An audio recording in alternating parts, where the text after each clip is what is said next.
If you saw your first girlfriend, what would you say to her? Honestly, 6th grade, I asked her out and bought her a stuffed animal, and then we just kind of weren't a couple anymore. Like, neither of us knew how to be a boyfriend and girlfriend. So, one second we're dating, the next we're just not. Never really broke up. We didn't even really talk after that much. Not that we'd spoken much before. At that age, it was pretty much, you're cute. So are you. The thing is, I think someone mistreated her. About a year later, she started wearing really baggy clothes, putting on a lot of weight, and not taking care of herself hygienically. At the time, none of that meant anything to me. Years later, I was reading a book, and in it, this girl is explaining how she was mistreated and how she started acting basically like my first girlfriend had been. I wouldn't directly ask her about it, but I would ask her if she's okay, if she's happy. I know some other kids made fun of her. I just wish if that was what was going on, that I could have helped. Sad thing is, a lot of us mistreated kids kept gravitating towards each other, but we were all masking our crap so much that we kept assuming other kids wouldn't get it. I can look back and see the signs, but at the time we were all playing parts trying to ignore the pain. The awkwardness of teenage romance. We've all been there, friend. Story 2. I'm still good friends with my last long-term girlfriend. She's been in a relationship with a friend of mine for years now, and they seem happy and with zero intention of rekindling anything. I apologized to her for being a jerk after some reflection. I had read a thread in r/2X chromosomes and realized I was guilty of doing some selfish and stupid crap that hadn't even processed as crappy behavior. It hit me like a brick. So I sent her a link to the thread and apologized for the things I realized I did. Though it felt like the right thing to do, to let her know I realized the errors of my ways, it still didn't make me feel any better. I suppose that's karma. I think I was expecting it to somehow remove some regret I had about being a crap to her, but it didn't. Now that I said that to her, I guess I'll start to try and forgive myself. I live with a lot of regrets about things I've done in my life and a lot of chances I should have taken that slipped through my hands. Regret is really damned hard to get over. To your point, I don't think anyone taught me to be a crappy person. But maybe it hadn't ever been brought up that the selfish behavior I exhibited was, well, selfish and crappy. Story 3.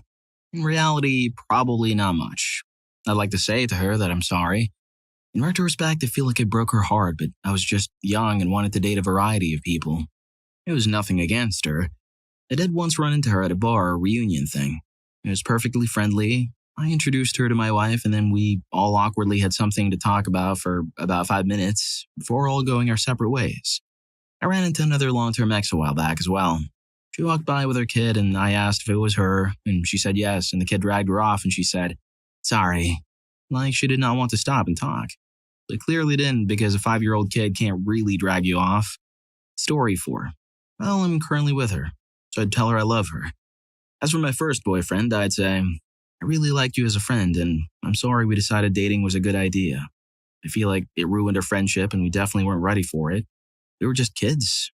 I've accepted that we've grown apart, but you're a genuinely nice person, and any guy or gal is lucky to have you. I sometimes wonder how you view me now, since you knew me as a girl, but I'm a boy now. If you need anything, I'm a message away. For some context, me and this guy dated when we were 12. It was my first kiss, and I still remember how it made me feel. I had a lot of anger issues at the time, which was the reason he decided for breaking up with me. I was upset at the time, but I understand now. We had been in the same schools as classmates up until 18, and he was always the same kind and caring guy throughout the years. I genuinely wish him the best. Story 5. I actually came across her on Instagram. I thought my first girlfriend story was a funny one. In 5th grade, she had her best friend call me and ask me to be Jessica's boyfriend. I wasn't sure if I was allowed to have a girlfriend, so I said, hold on. Ran through my house and asked my mom if I'm allowed to have a girlfriend. She said yes, so I sprinted back to the phone and told her absolutely. The next day in school, full of butterflies and nerves, not knowing how to handle this, we just waved and never spoke to each other. So I see her on Instagram, send a request, and my girlfriend accepts. I messaged her, "Hey, you were my very first girlfriend." I intended to tell her the story and reminisce how silly kids can be. She responded with, "So?" Well, I just never replied. Figured we went this long in our relationship without fighting. Why start now? Maybe it's best to leave some memories in the past, like that time he asked his mom permission to date. Story 6. Probably nothing. She was very toxic to me. Cheated on me twice. Now I have no interest in getting any updates about her life. Plus, I'm the happiest I've ever been with my fiancée. After about 6 years of being separated, she texted me at 2 a.m. one night, wanting to catch up. I answered her questions and nothing more. About 7 messages over the course of 2 days. And that was it. Real basics. How's life? What do you do for work? When the questions got answered, that was it. Lol. Never really understood what she wanted. She had a long-term boyfriend at the time. I'm a bit of a ghost on Facebook and I post to Instagram maybe once a year. So maybe texting was her only way of getting that info. But still, it was very weird.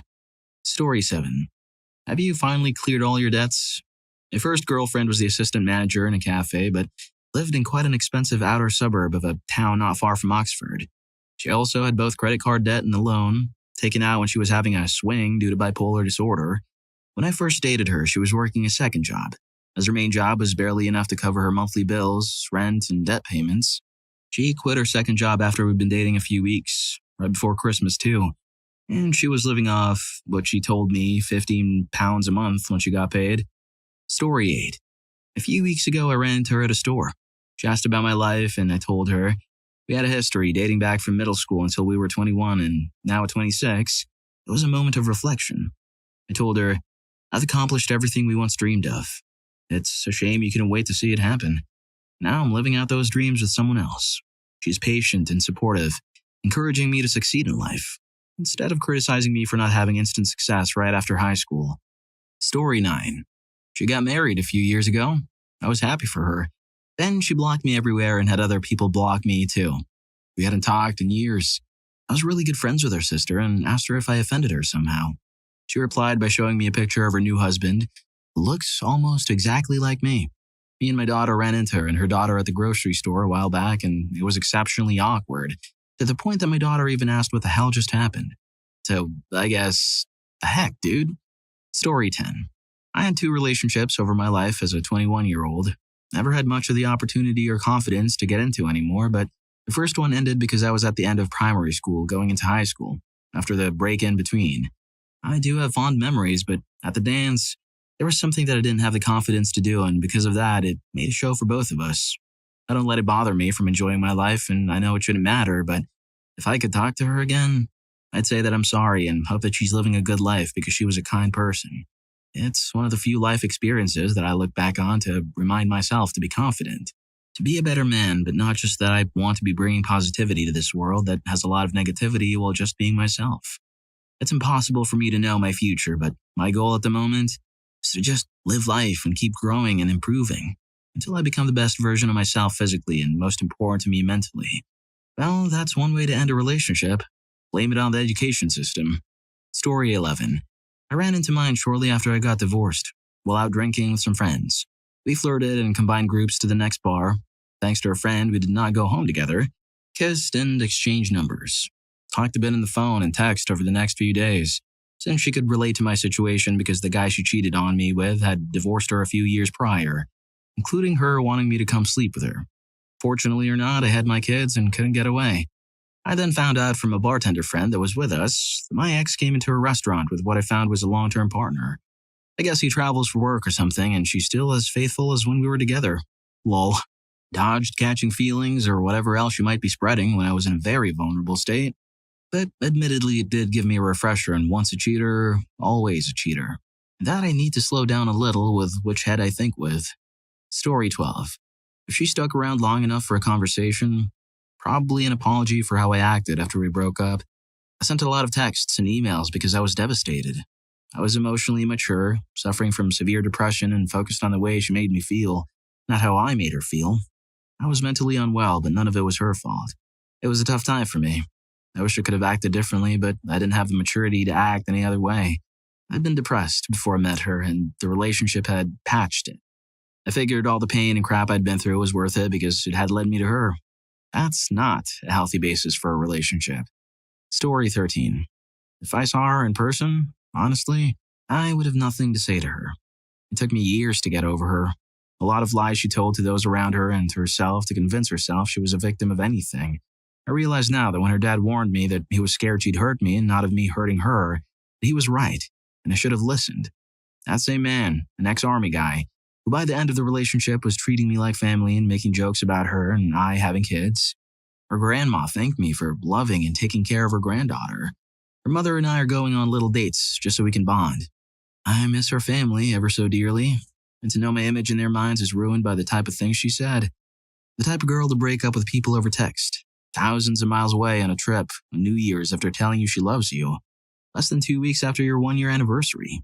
Then to have intimacy with a guy she knows will be at a birthday party for a mutual friend to try to hurt you. There's nothing to say to her. It's like a long time to heal from that. She still thinks she was a victim, but her actions cost me my peace, my trust, and worst of all, my family. Story 14. For a first girlfriend, it would be hard. I feel if I were to see them again, I'd cry. Like many of my relationships, it hadn't ended well.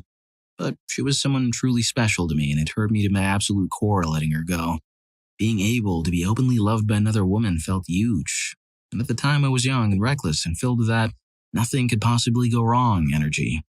Seeing her brown eyes again, I'd probably fall to pieces and would rush away, hoping she couldn't see me. Even after all these years, I fear I haven't learned how to truly say I'm sorry. Story 15. I mean, we live in the same street and haven't talked for a solid 7 years. So prob's nothing. She broke it off because her friends pressured her to. The leader, for lack of a better term, hated my guts and was one to pester her friends. Let's call her A. She had some own crap going on in her life and made it a challenge to pick on anyone she could and destroy whatever she could, without getting her own hands dirty. So A gave her an ultimatum. Either break things off with me or lose all her friends. It was a drama. I was broken up with a whisper in my ear of A told me to break everything off or I'll be alone. I'm sorry, but we can't speak anymore. I was angry and miserable. Tried to confront A. Doing so with tears running down your face doesn't work. Crap got spun back around on me and I just disappeared for a while. Well, we live on the same street. I see her a few times a week. An awkward stare is the best we can muster. Story 16. Broke up 2 months ago. She wants her hoodie back, so we may talk when she comes to get it this weekend or whenever. Things were near perfect the first 6 months. Then the last 2 months got toxic due to her conflicting values and money. She hated that I always have a safety net and had resources within my family. I grew up very financially sound and she didn't. Caused a lot of jealousy, miscommunication, projection, and the biggest being so prideful to never ask for help if she needed. We just wanted to live differently. But I would say, I hope one day you can hush up and hear what hurt me. But I think you're not capable to do that with your reality you're living in. But I do hope you're okay and find your happiness. Because you helped me through my trauma and what I went through, and I hope you will take a step back and help your own where I could not help you. Story 17. If I saw my first boyfriend, I think I would cry. Just out of happiness to see him again. I don't want to be with him now, but he was my best friend for 8 years. Was the best, sweetest, funniest, most easygoing person. Always made me feel pretty and special. Explored all of our firsts together. We were never embarrassed. He never judged me or compared me. We just had fun experimenting. If anything, he set my expectations too high for what to expect out of a relationship. For someone like me who has a lot of trouble trusting people and keeping friends, I tend to cut and run and burn bridges when my feelings are hurt. It meant a lot to be that close to someone. We went through stupid mistakes and hurt each other, but he always got me and saw the best in me. And we always loved each other, even when we weren't in love anymore. I hear he has a kid now, and I'm so happy for him. It's just sad to think I'll never see someone again who was such a pivotal part of my life. I'd love to see his face one more time and give him a hug and wish him well. Thanks, A. Story 18. If I saw her now, I'm still learning and unraveling your lies over the last 2.5 years. You hurt me beyond belief. And I went from being heartbroken earlier this year to monumentally angry. I don't know if you're a sociopath or simply manipulative and toxic, but you isolated me away from everyone else just so you could feed everyone different stories. I cannot believe I fell for all of that despite how much crap I already went through. I gave you absolutely everything. The world and more. It tore me to pieces. I'll forever have trust issues thanks to you. Yes, we had good memories I'll never forget. I was so in love with you and you apparently loved me back. I don't know what to believe anymore. I wish you weren't like how you are. I saw my whole future with you. 2.5 years after knowing you, I don't even know if I even knew who you really were. The thing is, you might be reading this. If you are, feel free to reach out, but don't expect anything apart from distrust. Story 19. I'm sorry.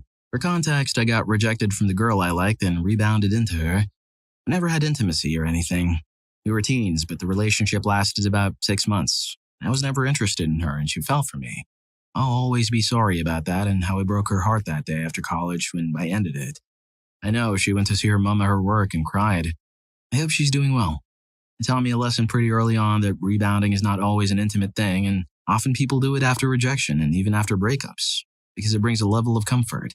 You often find these, what I now term rebound relationships, don't last. I've been both the dumper and the dumpee, and going through both has taught me so much. Important lessons that I think most people go through but don't speak about. If I have another relationship, that will be number 3. And I know for a fact that I'm now in the best position in my life to have a partner. Mentally, emotionally. I am me. I'm not perfect, but I know my flaws. I know my strengths, and I'm happy being me. So until the day comes where I meet somebody else, I'll be living my absolute best life. Story 20. I'm still in touch with my first ex. So just general catching up. We don't talk as much as we used to, but she's also friends with my spouse. Some of the middle exes would be a different story. I have one ex who broke up with me to be with that guy she told me not to worry about. Probably the only ex where running into each other would have any animosity. I have another ex who joined a cult after we broke up and cut ties with the outside world. There would be some awkward conversation there if I saw her again. I hope she gets out eventually. Other than that, I have one ex I hang out with somewhat regularly, a few that I'm still in touch with, and a few I might not even recognize at a glance anymore. If I ran into any of them, it would mostly be catching up as time permits. Even the one who left me for the other guy. I hope she's well. I hope she's learned to be a little more honest with herself and her partner, but I hope she's okay. Story 21. I have a twisted but satisfying story. She was my first serious relationship at 15. She cheated with a long list of guys from our area, and I was the last one to know. Even my big brother knew before I did, but didn't have the heart to tell me. Even uglier, I didn't have the heart to cut her off after I found out and let the nightmare continue for some time. I recently moved back to my hometown after being away for 7 years for school, to take a solid new job. Recognized her out in public one evening, stumbling around in some kind of stuff and muttering to herself. Hair was short and bleached, and she was covered in new tattoos. Parked my car, approached her, gently turned her head to look in my eyes. She recognized me. I was happy for a moment before she broke down sobbing. I helped her to my car and drove her 20 kilometers back to her mother's home while she cried about all the mistakes she'd made since we were teenagers. Evictions, stints in jail, lost custody of our 2 kids, and rehab programs. I didn't say much. Hugged her and gave her to her mother, then FaceTimed my current girlfriend from my car expecting to get yelled at. She knew who I was talking about through my stories about my past. She weirdly understood why I offered her a ride, and it was a happy conversation. Went back to the office the next day with a level of mental clarity I've never felt before. If you're enjoying the video, don't forget to hit that subscribe and like button for more videos like this. Story 22. My first awkward hellos and whatever till I can find an exit in the conversation. We only dated 6 months. She was religious, I wasn't. Didn't work out. What's interesting to me is I don't think about the following long-term relationship. 4 years, broke up after college, cheated on me, etc. Nearly as much as the next girlfriend I had for something like 3 to 4 months, who broke up with me to focus on her career and later move across the country. I guess I just liked her more. She was the one who got away. Not that I'd pick her over my wife, who's my absolute soulmate, but seeing her again would be super awkward, with me trying not to reveal how much time I spent missing her and being genuinely interested in what she's been doing the decade. Story 23. I'm sorry for being such a schmuck and handling rejection so badly. I've wanted to make amends for the things I said and did, but you didn't owe me that. I'm glad you never gave me the satisfaction. You made me take a hard look at myself and embark on a journey of healing. Whatever you're doing now and whoever you're doing it with, I'm rooting for you. I'm glad that the time we shared together was so meaningful. Flames of passion burned brightly between us, and quickly. The passion quickly fizzled out, but I have some great memories with you. Said passion made for some intense feelings and memories. I think about you often. Not as often as I used to, but I almost always remember you fondly. I learned a lot from my mistakes, and although I wouldn't say I'm healed, I will say I'm a better person. So, thank you for the memories, the experiences, and the wisdom. Good luck in any future endeavors you wish to pursue, and I wish you healing and nothing but the best. Story 24. I saw her 10 years after we broke up. She had gotten married and had kids. She visited my work for business. She didn't know I worked there. We spoke, caught up, and parted ways. I saw her 2 weeks later. She said she was now divorced. I was in a fresh relationship with someone I really liked. However, I knew I was vulnerable to my ex's and if she was to try it with me, so I asked for a transfer to avoid her again. We ended on bad terms, and I always wanted to apologize for my bad behavior. First relationship, and I was a terrible boyfriend. I had done that on our first meeting. Story 25. I said I was sorry. Sadly, she passed away right after she graduated early from her high school in a car wreck on the interstate on her way back down to college. We'd been broken up for a few years, but we were always amicable and remained friends. She was incredibly smart as well as a gifted artist. Was even able to graduate early and get into her university of choice. I was such an immature little crap back then, and as the years went on, leading up to our senior year, I felt the need to amend what was never said. So I wrote her a letter explaining how much I appreciated her in her more formative years and how I wish I could have been a better person. Furthermore, she actually made me a better person over the next couple of years just by living a virtuous life. In the letter, I told her I was sorry and that she never deserved any of her childish relationship tribulations. She was far more mature than I at the same age. I gave her the letter and a hug on her last day at her school. It was in a sealed envelope. It was the last time we ever spoke or saw each other. She passed away about 3 months later in a horrific car crash, wrapping her car around a tree in a median late at night. It was an instant, and she wasn't found for almost 5 hours. Whatever her final hours on this earth were like, still haunt me to this day. She was going to change her world for the better, and it's still awful she was taken before she had a chance. Still don't know if she read the letter or what she thought about it, but her family asked me to be a pallbearer, which I obliged. Her current boyfriend at the time was a friend of mine as well, and assured me that there was always peace between her and myself. She never held a grudge. I also was in another relationship at the time and happened to still be with that amazing woman nearly 17 years later. I truly feel like my first real relationship is to be attributed to a lot of whom I am today, and I'm more thankful for that than I can put in words. So, thank you, Marissa, for everything. You were amazing, and I hope you're thriving somewhere in the multiverse. You are deeply missed by many, still to this day. Maybe our paths will cross again. Story 26. I really hope I didn't ruin your perspective in dating and how a significant other should treat you. It was a pleasant surprise to sit across from you in our last quarter of college together, even though we never shared a class before that. Background, we dated our junior year and senior year of high school, went to college together, and I ended it toward the end of our first year. Still have mixed feelings about how I went about breaking up with you.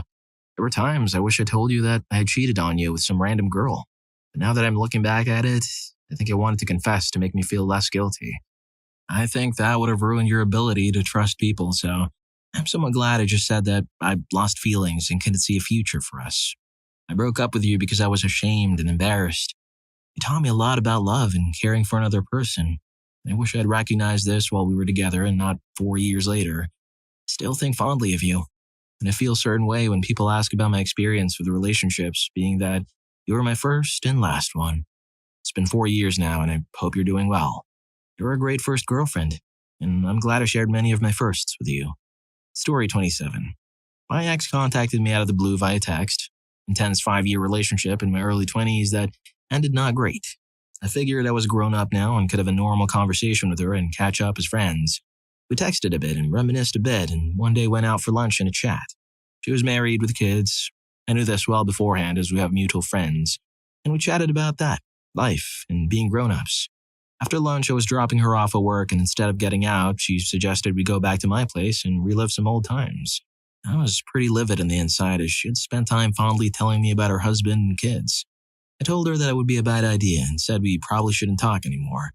She very quietly and quickly got out of my car and walked to her workplace. She turned back to look at me. I was processing stuff in my head and was watching her go, and she had this mix of shock and confusion in her face. Part of me felt victorious and wanted to grin evilly at her. I still harbored feelings that she had been very emotionally manipulative during our relationship, but another part of me was hurt that people could be so two-faced. In retrospect, I don't feel like I won anything, and I realized I probably lost a great deal of faith in people that day. Story 28. I actually sent her a Facebook message a few years ago. We dated all throughout high school and part of college. I partied way too much, drank heavily, and brawled often. She was a straight-A student and president of her class. We dated off and on and tried to rekindle in the mid to late 20s. I finally sat her down and told her it wasn't going to work for me and I wished her nothing but the best. In the message, I basically apologized for being a 16 to 20-year-old who was running from childhood trauma, and I'm glad she's happy. How she was an amazing person, but we both knew it needed to end. Recently, we went out to dinner with her and her husband, and we all had a blast. It was one of those relationships where we were completely too different. She's an absolutely amazing human, but we're polar opposites. Even if I wanted it to work, even today, we are way too fundamentally different. She isn't the one who got away. She's the one I needed to let go to find her way. Story 29. Not a damn thing. I don't even think about her. She'll come up in conversation sometimes if I'm talking about something from that particular point in my life for whatever reason, but I never really think about her, and I really don't care. She didn't want to put the same effort in as me and was way too immature. I just wish I had seen the red flags. I wasn't perfect, and I'm still not, but I was the one putting all the effort in during our brief time together. So yeah, probably wouldn't even acknowledge her in any way because she just doesn't deserve the attention. The same goes for a lot of people from my life back then. So many toxic people that I'm free of. Story 30. Oh God, she's out again. She was, or is, very, very jealous and controlling. This is why I don't put up with those traits now. Oddly, we ran into each other by sheer chance 10-ish years post-breakup and had a 15 to 20-minute talk where we cleared the air and put it all behind us. She had a lot going on at home then that I wasn't aware of, etc. We were both young and jumped in too quick. We didn't hate each other or anything, and it is good to clear things up and realize that.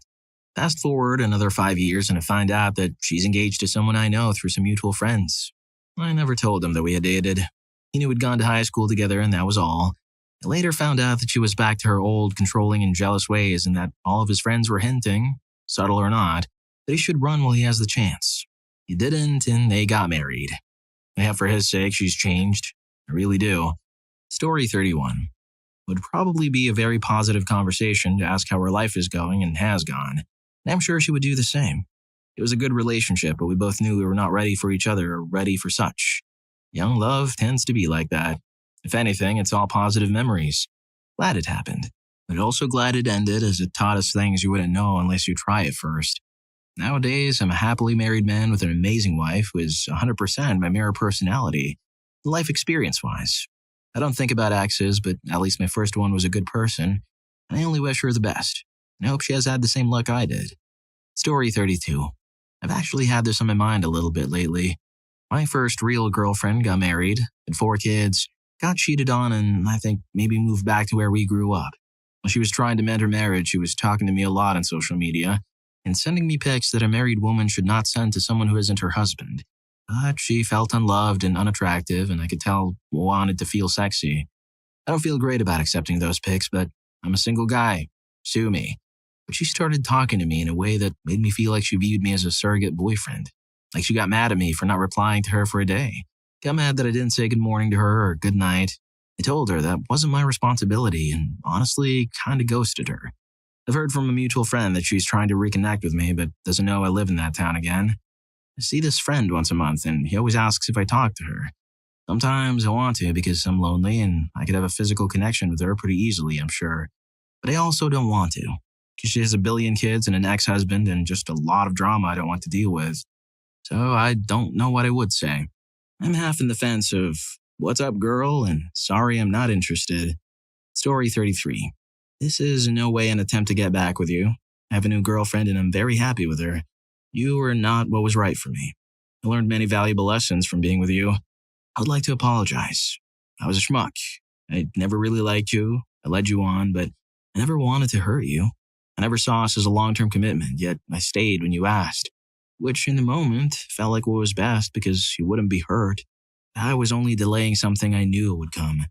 After we broke up, I promised myself 2 things, which I live by every day. That I would never again lead someone on and that I would always ask before I pushed someone's boundaries and stop as soon as they showed any hesitation. I would like to apologize for pushing your boundaries and leading you on. Those are my biggest regrets in my life. I'd also like to thank you for being so kind to me. It could have been much meaner when I broke up with you, but you were very kind. Nothing can excuse the way I acted during that relationship. I was at a very confusing time in my life. I didn't know what I wanted or who to surround myself with, even though you probably realized it wasn't as good for you as you made me seem.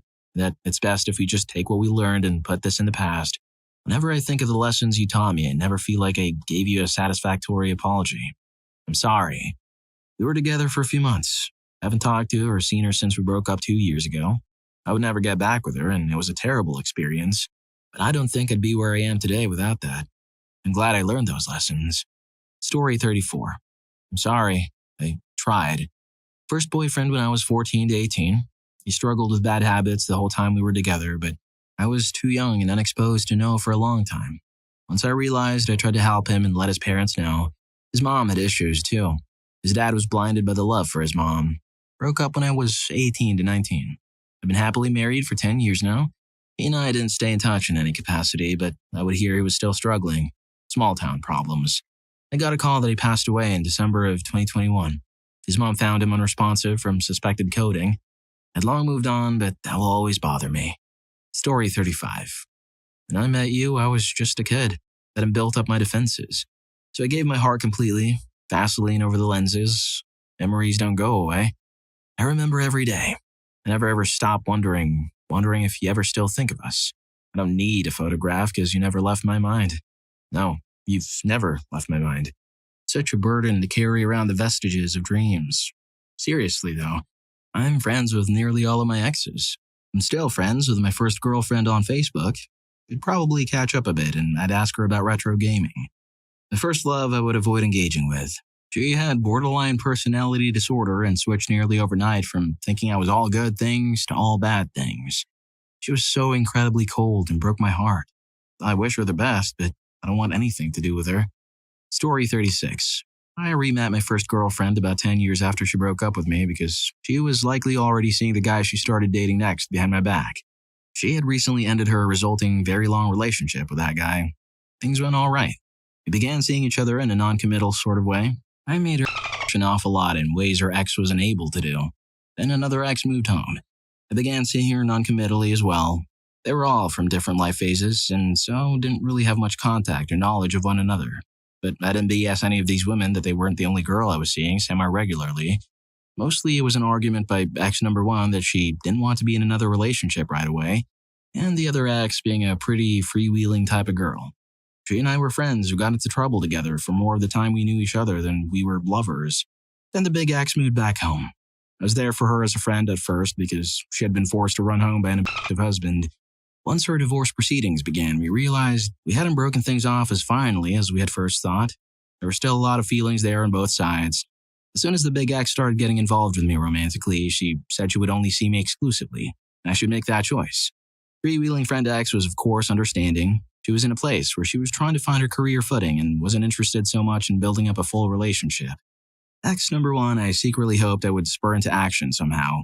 I was hoping that when I told her that when I'd been given an ultimatum, and I had to make a choice, that she would say, then choose me. And I worded it in a way that deliberately implied I hadn't decided to do that and was bringing it to her because I wanted her opinion. But when I told her, she just said, we can go to being friends. To which I replied that it's pretty obvious that she and I doing friend stuff at the time was going to reliably turn into intimate stuff. Because we had never been just friends, and that wasn't going to be the healthiest way to start a new relationship with someone else to keep seeing her. Anyway, I had my answer on how much she loved me since she just gave up on the spot. I'm happy I got the second chance with her, though. I was able to give her a chance as a semi-successful and experienced adult, not a stupid teenager. And it felt good to have that opportunity to really know if it could have worked, and we were just too young or I was too immature at the time. And as to the happy ending, the ex that gave me the ultimatum, we're happily married and been together for a decade. Wouldn't take back the decision to start seeing her seriously and dropping everyone else for anything. Story 37. I saw my ex the other day. Apparently I know people she hangs out with. Met them and their friends and started talking to the ones I know while she kinda hid herself behind the others. Later that day I texted her saying I would have said hi and checked how she was doing nowadays. But I didn't since she didn't seem interested in talking to me. She replied with, I would have if my friends weren't there since most of them think you still have feelings for your ex if you don't hate them. Me and my ex have no reason to have a grudge towards each other since it was a mutual decision to break up. And the only reason for us not being friends anymore is the same reason we broke up, simply being that we grew apart from each other. We also used to do the same activities where we used to chat a bit, but eventually I had to stop going because of work and college getting in the way. Story 38. To be honest, I miss the intimacy. That was always something special with you, but I wasn't ready for the actual relationship. I hope you two are at a great point in your life, that you're happy. You really deserve that. I am, but I still think about you and the fun we had. Sometimes I miss those days where we could spend hours just talking about everything while staring at the night sky and dreaming about what the future might hold. You meant more to me than you will ever know. Even if I could never say the 3 words you wanted me to tell you, because of what I learned from you, I waited until I was ready before I got involved with someone else. And you will hear it from me every single day, even if we've been together for more than 20 years now. I did love you, but was drowning in my own mess, which you helped me with, even if you don't know how much. Take care. You'll always be in my heart, and I wanted to thank you for making me a better person. Story 39. I know this will go unnoticed in the sea of comments, but I dreamed of her just yesterday. It was a heavy dream, walking on the thin line between a nightmare and a regular dream. I dreamed of my birthday, and I celebrated it when I first met her, and there were all the people dear to me. And she showed up, and I cried tears of joy. Then later, when she left, I was crying, panicking, and searching for her. I woke up in tears. Our relationship ended because of my schmuck friends who fed her lies about me, and she believed in them and left me. So I guess I'd tell her everything. I'd tell her that I moved on but never got over it. I know it's pathetic, and I know everyone will tell me I'm wrong, but I tell her I missed her. I know we will never be in another relationship, and I embrace that. Even if she asked me for it, I'd decline. All I want is a hug, her smile, and a proper closure I never got. I never loved another person like her, and it ended too abruptly for me. I think I would have gone over it if I had got a proper goodbye. What was the cringiest thing you did in your first relationship? 13-year-old me was so excited that my boyfriend, now ex-husband, asked me to be his girlfriend that I excitedly jumped up and down and shouted, "Thank you," again and again. I felt the urge to repeat it when he signed our divorce decree 10 years later. We were in love for years. We married when I turned 18. When I was almost 20, he had a fling with a friend's sister. I left for a bar at noon the day after I found it out. When I left the bar with another friend, my ex-husband pursued us in a car chase, ran us off the road twice, and chased after me into a gas station where I begged someone to call 911 while I hid behind the counter. Someone who witnessed the chase had already called it in, and a bouncer from the place across the intersection had come and subdued my ex-husband until the police came. I should also add, he fought me tooth and nail over the divorce. Demands that were laughable, such as a request for a ring that he quite literally threw into Lake Erie, a watch that never was in my possession, a broken TV stand, and clothing of his that he accidentally burned with a pile of mine he ignited in our kitchen during a fit of rage. From when I filed for divorce until he signed, there was about 3 years time passed. From I do to I'm done in record time.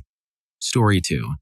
I was walking with my girlfriend after we had gone to the park to make out, and I was in an elevated state of giddiness or excitement. She was asking me to do something and saw her gesture to her mouth or lips. I couldn't hear what she was trying to say, but I just winged it and I licked her. My hearing came back just in time for me to hear her explain that that was not what she was asking me to do. Being the wordsmith I wasn't in my teenage years, I couldn't even stumble out a rough outline of an excuse for what my train of thought was. Honestly, I couldn't get the words out of my idiot mouth until I was about 27. Communication has been difficult for me for a long time. Here's what she actually wanted. She had a hard candy in her mouth that she did not want anymore and was asking if I wanted to take it from her. I don't really know if that's better or worse. This was literally 19 years ago, and I still lie awake thinking about that crap. Haven't heard from her in over 10 years, but I often wonder if she thinks about that too. Story 3. One of my first ones anyways. I was going to try sexy time with my lady, and though I only tried it like 2 times total before with someone else, I felt like I was well versed in the subject. Anyways, we're under the covers, as not to get too descriptive. I'm ready to go. I was under the impression that I could perhaps get her excited if there is no easy way to explain this, so I'm just going to say, if I essentially scrape my member back and forth on her. Think sharpening a weapon. Yes, exactly that motion back and forth. Well, she did not really understand why I was doing that, but allowed me to do it as she thought I liked it and was not very well versed in the matter either. I think back on what her face looked like, and I will say with certainty, in retrospect, that's not what pleasure looks like. I asked her the next day if she liked it, and she said it was absolutely terrible.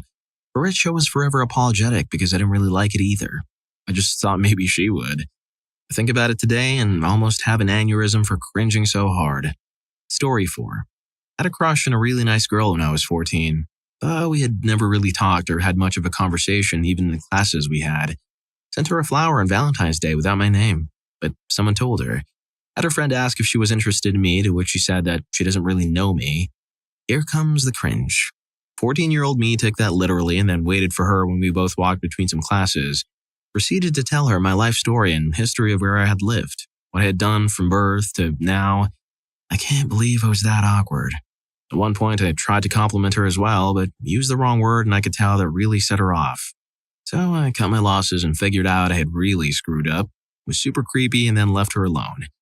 1 year later, without any interaction since then, we now had a common friend and were walking with said friend down the hall. She asks me how I did in the test in one of her classes, but I don't respond. She signals at me with a, "Hello?" To which I reply, "To me? Sorry, I didn't think you would ever talk to me again after last year." We eventually became friends, and I just laughed off the super awkward way I acted when I had a crush on her.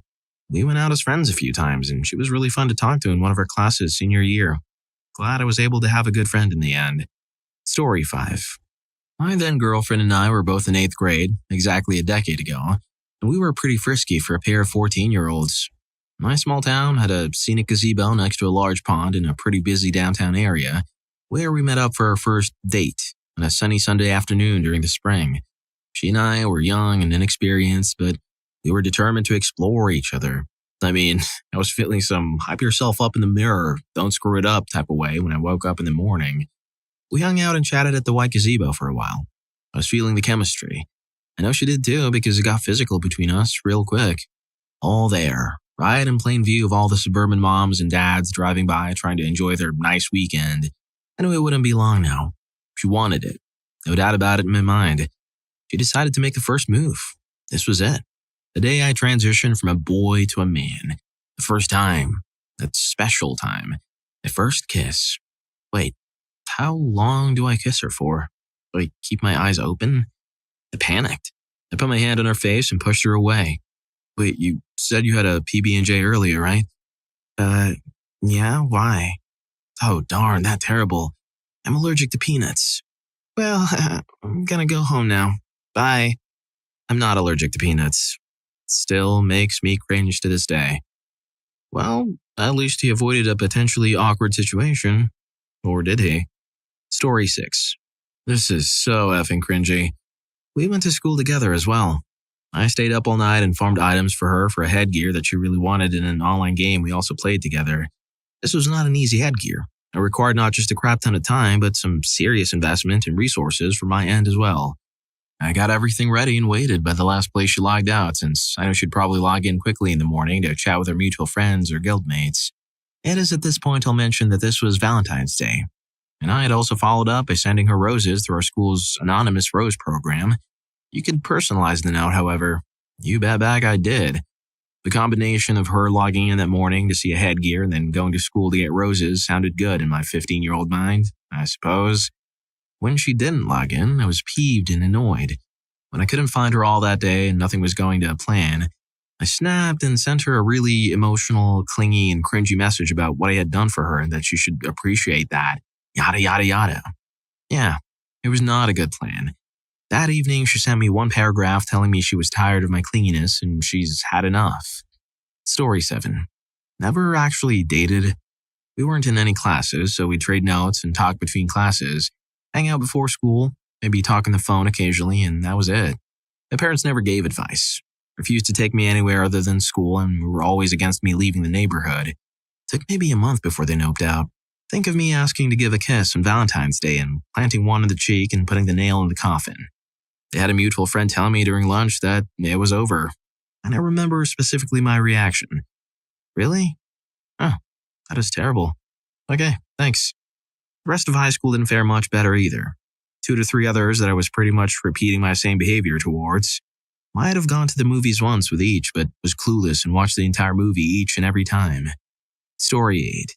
He told me that he loved me after 4 weeks, as he drove me home and I didn't know what to do with that. So I did what any sensible 16-year-old would do.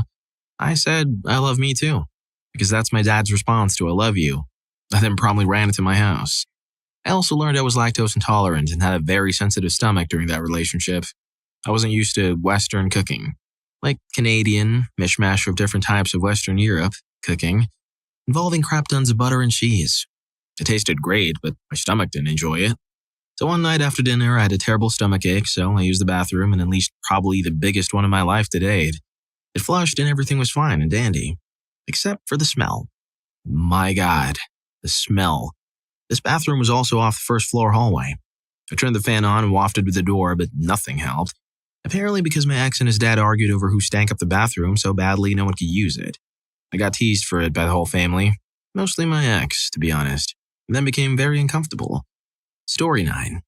I hope this gets buried. God, this story is actually so scary because my friends know my account. Screw it. Whatever. I was in a really bad relationship, replaced with someone for about 4 years. In the heat of my emotion, I decided one day on my bus ride home I would surprise my crush. I knew this girl for about a year. I was in 10th grade and took a bus, too young to drive, to their house. With her strict parents, I thought it wouldn't be too late and she could leave the house to walk the dog. So many bad things happened while doing this spontaneous surprise track for the girl I was so into. It was late October in Canada, so it was cold and all I had was a hoodie. Her place was far away, and afternoon or evening traffic to get to her place took forever. It got dark early, late October. I took 2 buses. I was bragging about how I was surprising my girlfriend to the driver, and he didn't care, but I was just so excited. I didn't have phone data, so I had to take a screenshot and remember which way to go. Never been there before. I forgot she had piano lessons on Mondays. So when I got to her house, I was texting her, "Hey, look out your window. I'm here. Surprise." She was not amused at all. She screamed at me over text and I started to walk away, ashamed. I then turned back and left a note under a planter that said, "Maybe next time," with a heart and a smiley face. I texted her, "Hey, when you get home, check under the planter. I left something for you." So I'm walking back, still upset and bummed and feeling all stupid. I'm freezing and I need to whiz. The bus schedule in the outskirts of town is so slow, so I walked to the nearby pond to take a whiz in the trees. But it was so cold I messed up unzipping my pants because some couple came up out of nowhere walking a big dog and I freezed out and whizzed mostly in my pants. I literally couldn't do anything. So I just walked to the bus stop smelling. The same driver I took the second bus to this place and was bragging about was the same one that picked me up. And he looked at me all confused, but once I got on and he got a whiff, his face changed. And I was so embarrassed and ashamed. My phone then turned off so I couldn't text my mom I was safe or on my way home. Holy hell, it was the worst. When I finally started walking home from the bus terminal, a cop pulled me over mid-walkway, questioning me because there was a robbery and it looked suspicious. It was a schmuck cop I had a run-in with before, but that's a different story. He saw me and questioned me about who, what, where, why, and then why do you smell? I was so defeated. I literally just walked away and started crying.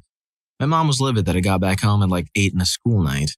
My crush then was upset that I did that. I never told her about whizzing myself. Story 10. This guy got pestered into asking me out on a date. I said yeah so as to not embarrass him. We went for a movie. He flung popcorn everywhere. It wasn't even a scary movie. We proceeded to a Ferris wheel. He asked me to be on it alone with me. Got rejected due to a balancing issue. Ended up pairing with an old man who wouldn't stop talking to me while his daughter kept talking to him. He offered to walk me to the bus station. I was happy. Got on the bus and he stepped in. I thought it was sweet for him to see me home. Got off the bus, he got off too. Thought he wanted to retake the bus from the other direction. Walked back to my apartment. He followed behind. Not beside. Behind. Started to think it was creepy. Opened the door to my apartment. Said bye and went in. He followed me into my apartment. I was panicking. The rest of the night was history. He's my fiancé now. Well, that escalated quickly. Or slowly, depending on how you look at it. Story 11. Not my first relationship, but certainly the only remotely good one. Backstory. She was an old friend from a youth police cadet program we both attended. Drop dead gorgeous, and didn't know it. We hadn't seen each other for a good few years. We had been talking over Facebook. She had helped me through my depression and misuse. I had well and truly fallen for her. And the way she spoke to me, cared for my well-being, I thought she must have liked me as well. First date, we met up for coffee. She greets me with a literal running, jumping, spinning hug. So there's me thinking, holy crap, she must really like me. Not 2 hours later over coffee, she puts a pic of us in her Snap story captioned, "He's like a brother to me." Then proceeds to tell me how her mom thought she was going on a date and her response was, "Ew, no, he's just a really good friend." Gut-wrenching, to say the least. Fast forward to now, and the third anniversary of that day passed a few weeks ago. And despite it, we're going to be celebrating 3 years of being together on the 25th of this month. She also hates this story being retold. Story 12. Oh, God. At least my cringy thing has a silver lining at the end. When I was 14, I started to go through this hippie phase. I only ever wore long floral dresses, braided my hair, and talked a lot of BS about getting back to nature and being one with the earth. I met Javier, not his real name, at a flower arranging class for teenagers. Yep, I thought I was so sophisticated because a much older man of 16 was showing an interest in me. He was from Spain and the only boy in the class. He was going to school here in Ireland for a year. We lived quite far from each other. And I don't think he realized because A, he never came to my area because I didn't want my parents to find out I had a boyfriend, and B, I didn't really know the city well at that stage. He knew where he lived, where his school was, where the flower arranging class was, and that's about it. I'd spend a good 50% of my babysitting money every week on bus and train fares to the other side of the city to see him. We spent hours sitting in the park together, making daisy chains, braiding each other's hair. He had hair way past his shoulders, singing to each other and writing crappy poetry. We discussed at length our plans to get married and save the planet together single-handedly. I was head over heels in love. He went back to Spain for 2 weeks at Christmas, and I was completely devastated. I hatched a plan on how to feel closer to him when he was gone. So, for the whole Christmas break from 9 a.m. to 3 p.m., I studied Spanish using books from the library, Enrique Iglesias songs, and YouTube. I didn't tell Javier what I was doing because I wanted it to be a surprise for when he got back. I was so dedicated. I filled up a notebook in those few weeks that I still have somewhere. When he came back, I was so excited to show off my Spanish skills. I started speaking to him in Spanish when we met again. At first, he must have thought I only learned a phrase or two, but when he realized I was able to converse with him, not well, but well enough that he could understand me and I could understand him, he switched to English and said, "Did you learn Spanish?" I said, "Yes, I did it for him," and he said, I can still hear his voice saying this, but it was such a waste of time. I was heartbroken. I spent so much time learning his language and he didn't care at all. I made up some excuse to leave and cried the whole way home on the 2 buses and trains. I sobbed my heart out when I got home and texted him to never speak to me again. He replied, "But what about the whales we were going to save?" I replied, "Screw the whales and you." We never spoke again. However, I ended up getting a degree in modern foreign languages, one of those languages being Spanish. I just looked Javier up on Facebook for the first time in about a decade and a half. He has dreadlocks and works at wherever the wind blows me. Story 13. On a tour bus returning home from a school vacation, I was 14 years old at the time. There was this girl from my class that I really liked, and who I was suspecting also liked me.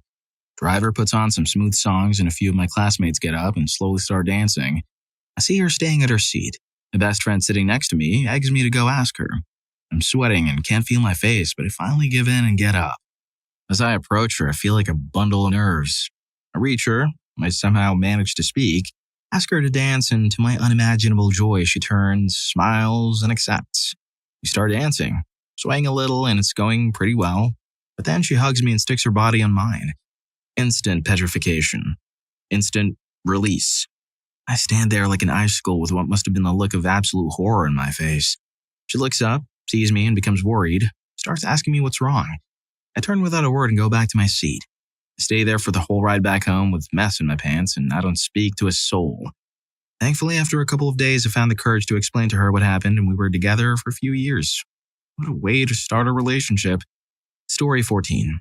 I don't count this as my first relationship, but it's still pretty bad. I was a freshman in high school, and I was friends with this girl in my band class. I got along really well, and I was thinking I was starting to develop feelings for her. So I decided to ask her out the next day after our band class ended. One thing to note here is my schedule during the day.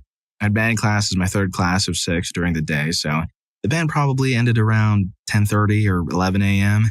Band class ends, and I muster up the courage to ask her out. She says yes, and I excitedly go off to my next class, math.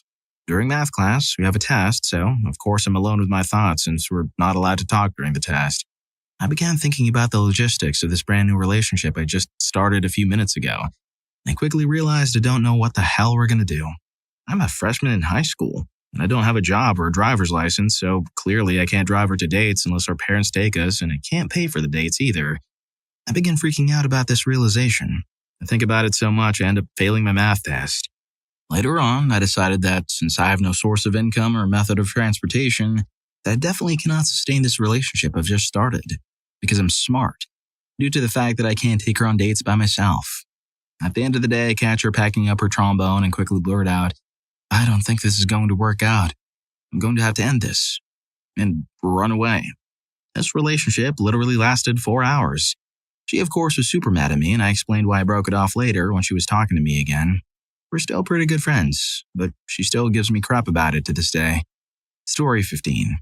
The first ex used to play PlayStation once in a while, and I'd sit and watch for a while, and one time he draped his leg across my lap, and I just started absentmindedly petting his leg hair. I didn't even know I was doing it until his grandma walked in and asked me why I was doing it. What can I say? He had soft leg hair. Another thing is the day I lost my V-card.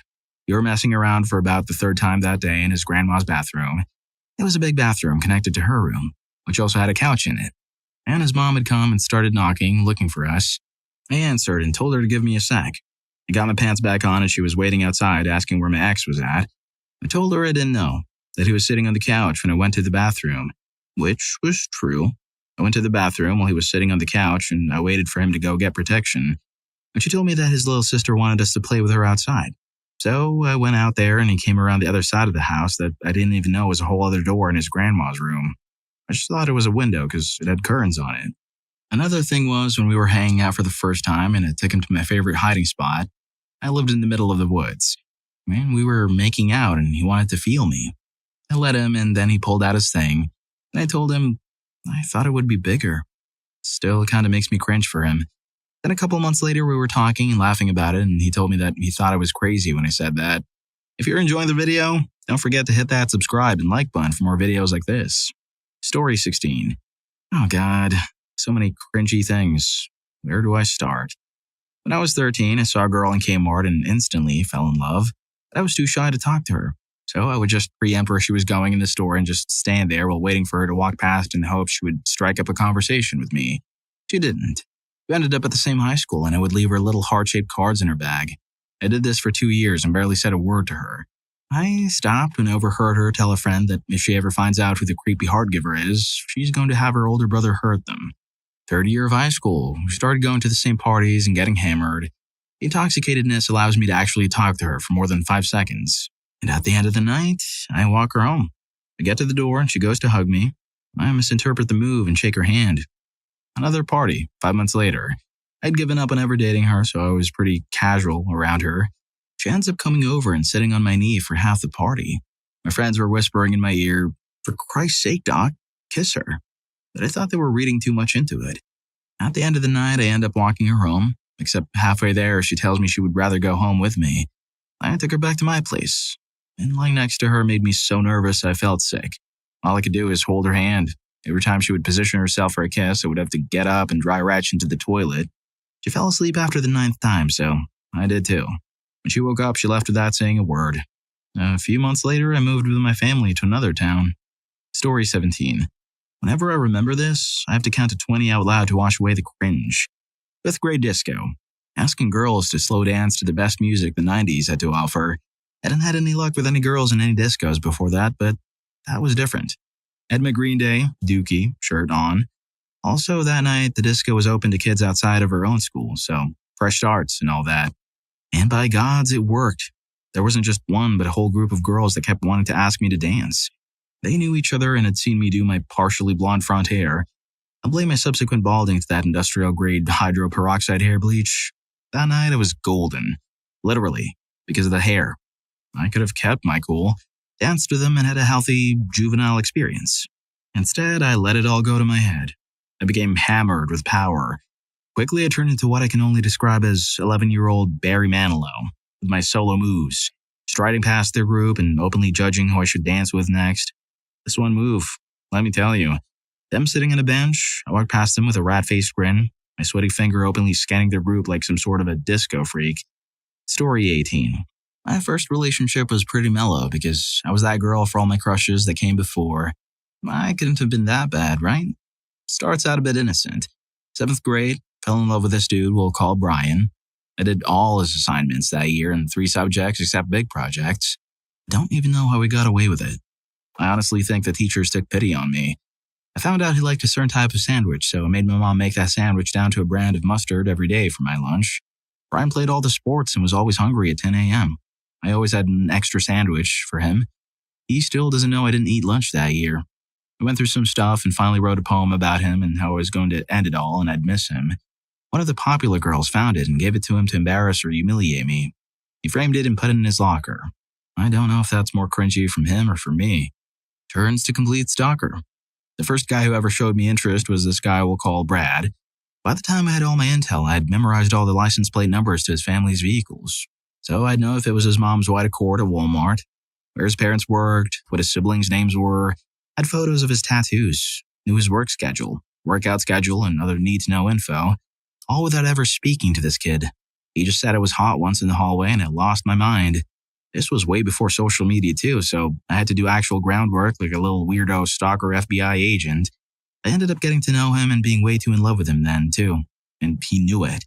Hilariously, I bought the house across from his parents' house last year, and the Suburban he drove in high school sits in their driveway, so I get reminded of all this daily. I'm sure the first time he saw me, he had PTSD flashbacks. Story 19. Oh man, here I go. It was the winter of 2006. The snow was fluffy, the ice was slippery, and in Ottawa, 8 teenagers were traversing the Rideau Canal, one of the longest outdoor ice rinks in the world. Young Yellow Scarf was there with his friend, now new girlfriend who was a former figure skater. 7 of those teenagers had skates. Yellow Scarf did not. Everyone was skating around, having a good time. Yellow Scarf was walking like a penguin, but little Yellow Scarf did not care. He was out with his friends. He was out with his girlfriend. About an hour into the track, seemingly on some unknown cue, his friends all departed, leaving him alone with his girlfriend. They came upon a nice bridge that went over the canal, the sides of which were covered in locks to signify eternal love, and probably, eventually, a structural risk. She led him to the bridge like a majestic swan dragging an awkward penguin. She skated around naive Yellow Scarf, doing a wonderful display. She stopped in front of him, looked him in the eye, and approached. I really like you, Yellow Scarf. And I you, sweet girlfriend of mine. Suddenly she gave Yellow Scarf that look, the look that means the obvious. Sweet child Yellow Scarf was going to have his first real kiss. He closed his eyes. She closed hers. Like a space shuttle docking with the International Space Station, their little faces lined up and approached. And he missed and his lips awkwardly landed in her cheek. She was shocked. He was shocked. And she asked what was wrong. He admitted he missed. She laughed and skated away. He passed the bridge and saw his friends there, laughing hysterically. That's the tale of how I missed my first kiss, the ripe age of 16. Story 20. The first kiss. The crush and I had been hanging out for like half the year. We talked every single day, but we were only ever friends. I crushed on her pretty hard, so just being really close friends was like cloud 9. One day she texted and asked me why I hadn't kissed her yet. I didn't even know she liked me. Next time we were together, I was too nervous to do anything all day. We were hanging at the end of the day after school. I popped a mint and told myself when I was gone to kiss her. Then that friend showed up. You know, that one that can't read a room or social cues and can talk forever. I don't even remember the excuse I gave him, but I sent him away a little more aggressively than I should have. I popped another mint and he left. The mint ran out and I told myself now or never. It took every ounce of willpower and strength I had to physically move in for the kiss. So naturally my head rocketed over to her and she recoiled in horror. You're stupid, she said in exasperation. This was the reaction guys have nightmares about. I remember thinking, well, that's the worst thing that could have happened. I went blank and all the nerves and tension and constrained breathing away. In a surprisingly deep voice, I said, I'm not stupid. I took her chin in my hand. What kind of man wouldn't be nervous to kiss the girl of his dreams? Bam! Our lips met like magnets. It was glorious. Story 21. My first high school girlfriend. Oh God. We were mostly just equally cringy with each other. Honestly, most of it was her, but I went along with it like an idiot. We did a whole gift thing for monthly anniversaries. Ugh. She gave me her ugly pink stuffed rhino and I slept with it and took it with me whenever I traveled. What a goddamn embarrassment. Speaking of which, I had to go visit family a few states away for a week and I whined about not being with her the whole time. I think I took that pink monstrosity with me everywhere. Every time I gave her a card, which was like all the time with our stupid monthly anniversaries, I felt like I had to make it something so poetic and sickly sweet that she could keep it and treasure it forever. Every time we talked on the phone, which of course was like all the time, We had to say some cutesy little stuff to each other at the end. Not to totally date myself, but The Lion King was one of the first movies we saw together. So of course we thought our love was like Simba and Nala, somehow. Anyway, I know that was one of the things we had to say. Not to mention she sometimes tried to sing, "Can you feel the love tonight?" But when she sang it, I couldn't. I was full of tons of cringe with others too. One girl, she didn't want to actually date. What she actually wanted was just to hang out sometimes and sleep together, but I couldn't even comprehend it. Instead, went straight to sappy, lovesick idiot with her. She would say she just wanted to see each other. And of course, I wanted us to date exclusively, so that led to some semantic discussions. And I never really got it. We'd make out and she would push my hand closer and closer to her, practically begging me, but I had no clue what to do, and pretty much just froze. One day she told me she was just going to stay home from school, so don't bother looking for her. I begged my mom to let me stay home too, and I guess I thought I'd just spend the whole day talking to her on the phone. Except when I called, I got no answer. So I called and called and called and called, pretty much all day. She never answered. I don't totally know what happened, but I'm about 95% sure she spent the day with some other guy. There were other complete catastrophes with this one too. I try not to be too hard on myself for this one because she was really my first attempt at any sort of real relationship. Another one freshman year of college. Friends made me go out to this dance club. I'm sure you can imagine that's totally not my scene at all. Somehow I ended up with this girl that I, of course, instantly fell in love with. She gives me her page number, and for some reason her address. I would not even think this was true except for what I know happened after that. Anyway, the very next day I called the page number, so excited to talk to this girl again. She didn't call back, so of course I tried again, and again, and again, and again, and again. In case you hadn't figured it out, I do not take hints too well. After almost an entire day of calling every 5 minutes or so, I finally did leave my dorm room to go get lunch. When I got back, there was a message in my answering machine from her friend that was with her that night. Told me to stop calling because the girl's boyfriend was getting angry. She was just looking for fun that night. Nothing more. Oh my god, I was just crushed. So what did I do? Remember how I said she gave me her address? I wrote her a freaking letter, full of sappy garbage about how amazing I thought she was and how she should give me a chance because we'd be great together. Holy heck, what the hell was wrong with me? Fortunately, I've gotten a lot better, I hope. Story 22. This is the confession of a junior high swinger. Without using the term, my boyfriend and I decided I could make out and fool around with his best friend, and in turn, he could make out and fool around with my best friend. For the life of me, I cannot remember how we came up with the idea or what the preceding discussion entailed. We didn't want to break up, but neither of us were cool being monogamous. All I remember is we had a list of rules, so obviously we discussed it at some length. I would pay good money to remember how we broached the subject with our friends. All I know is that both agreed, and our arrangement lasted for close to a year before his friend got a girlfriend.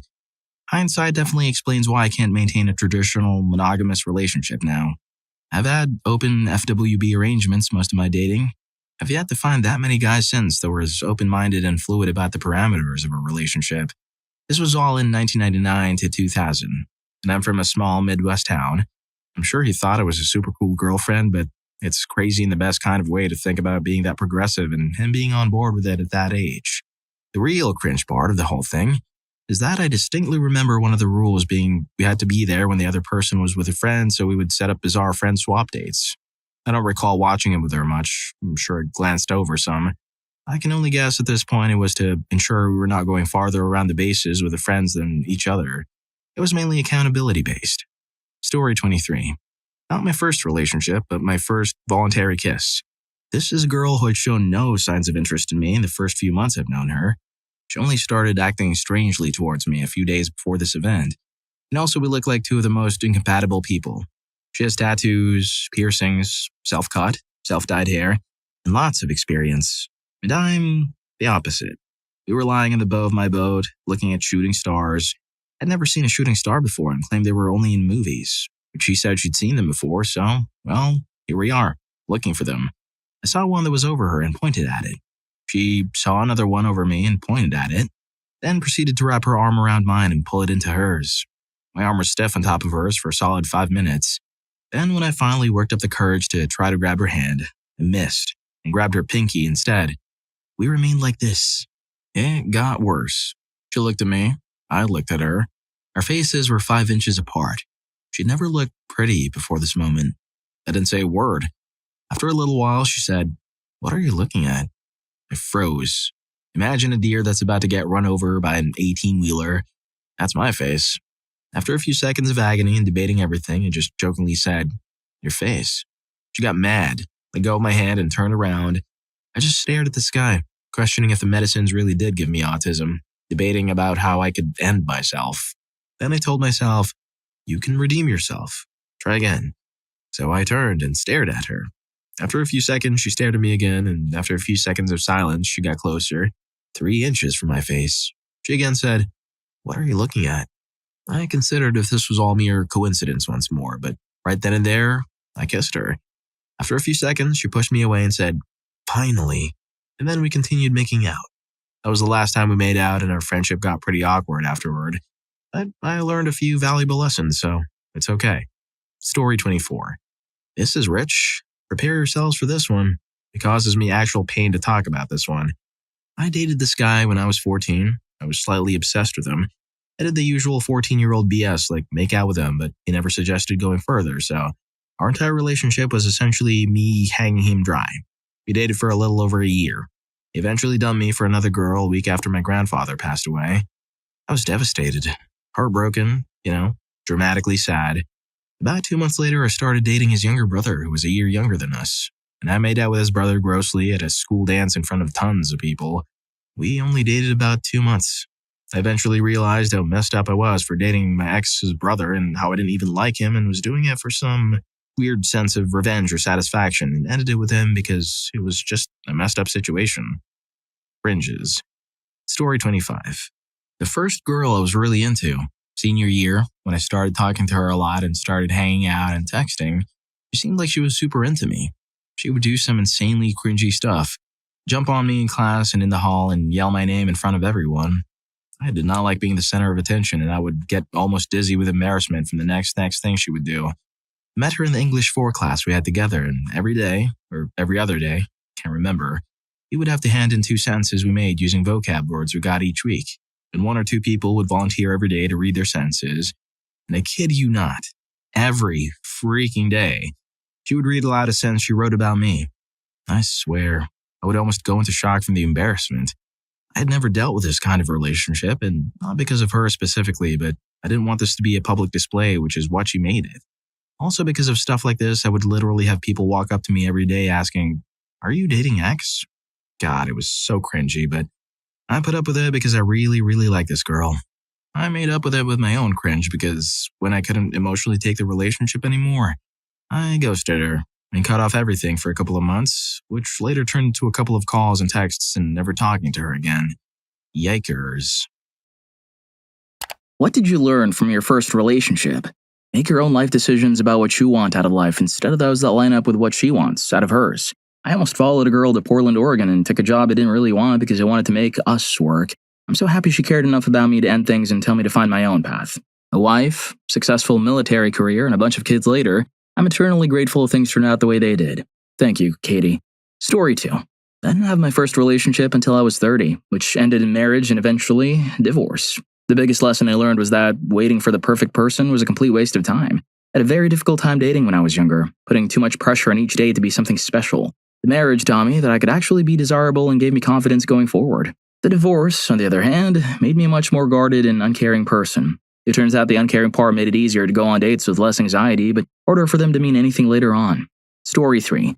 Mental health is a real challenge. You can and should do everything to help your partner, but there comes a point where the best thing to do is just let go. You shouldn't have to constantly walk on eggshells around them. It shouldn't make you feel guilty for not wanting to cuddle anymore after cuddling for a few hours, even though that's what makes them happy. For example, asking, "Do you not like cuddling?" can feel like a form of gaslighting. The point is, you should absolutely do what you can to help them get better. Don't just ditch them, but unfortunately, sometimes it's not worth staying, and you need to do what's best for you. Story 4. My first relationship lasted over 4 years. Here's what I learned. The negative lessons. Long distance sucks. Even in the most determined of circumstances, one or both people will begin to lose their passion for the other person. I need to feel like I have some kind of priority in my partner's life and not let everything in their life overrule my needs.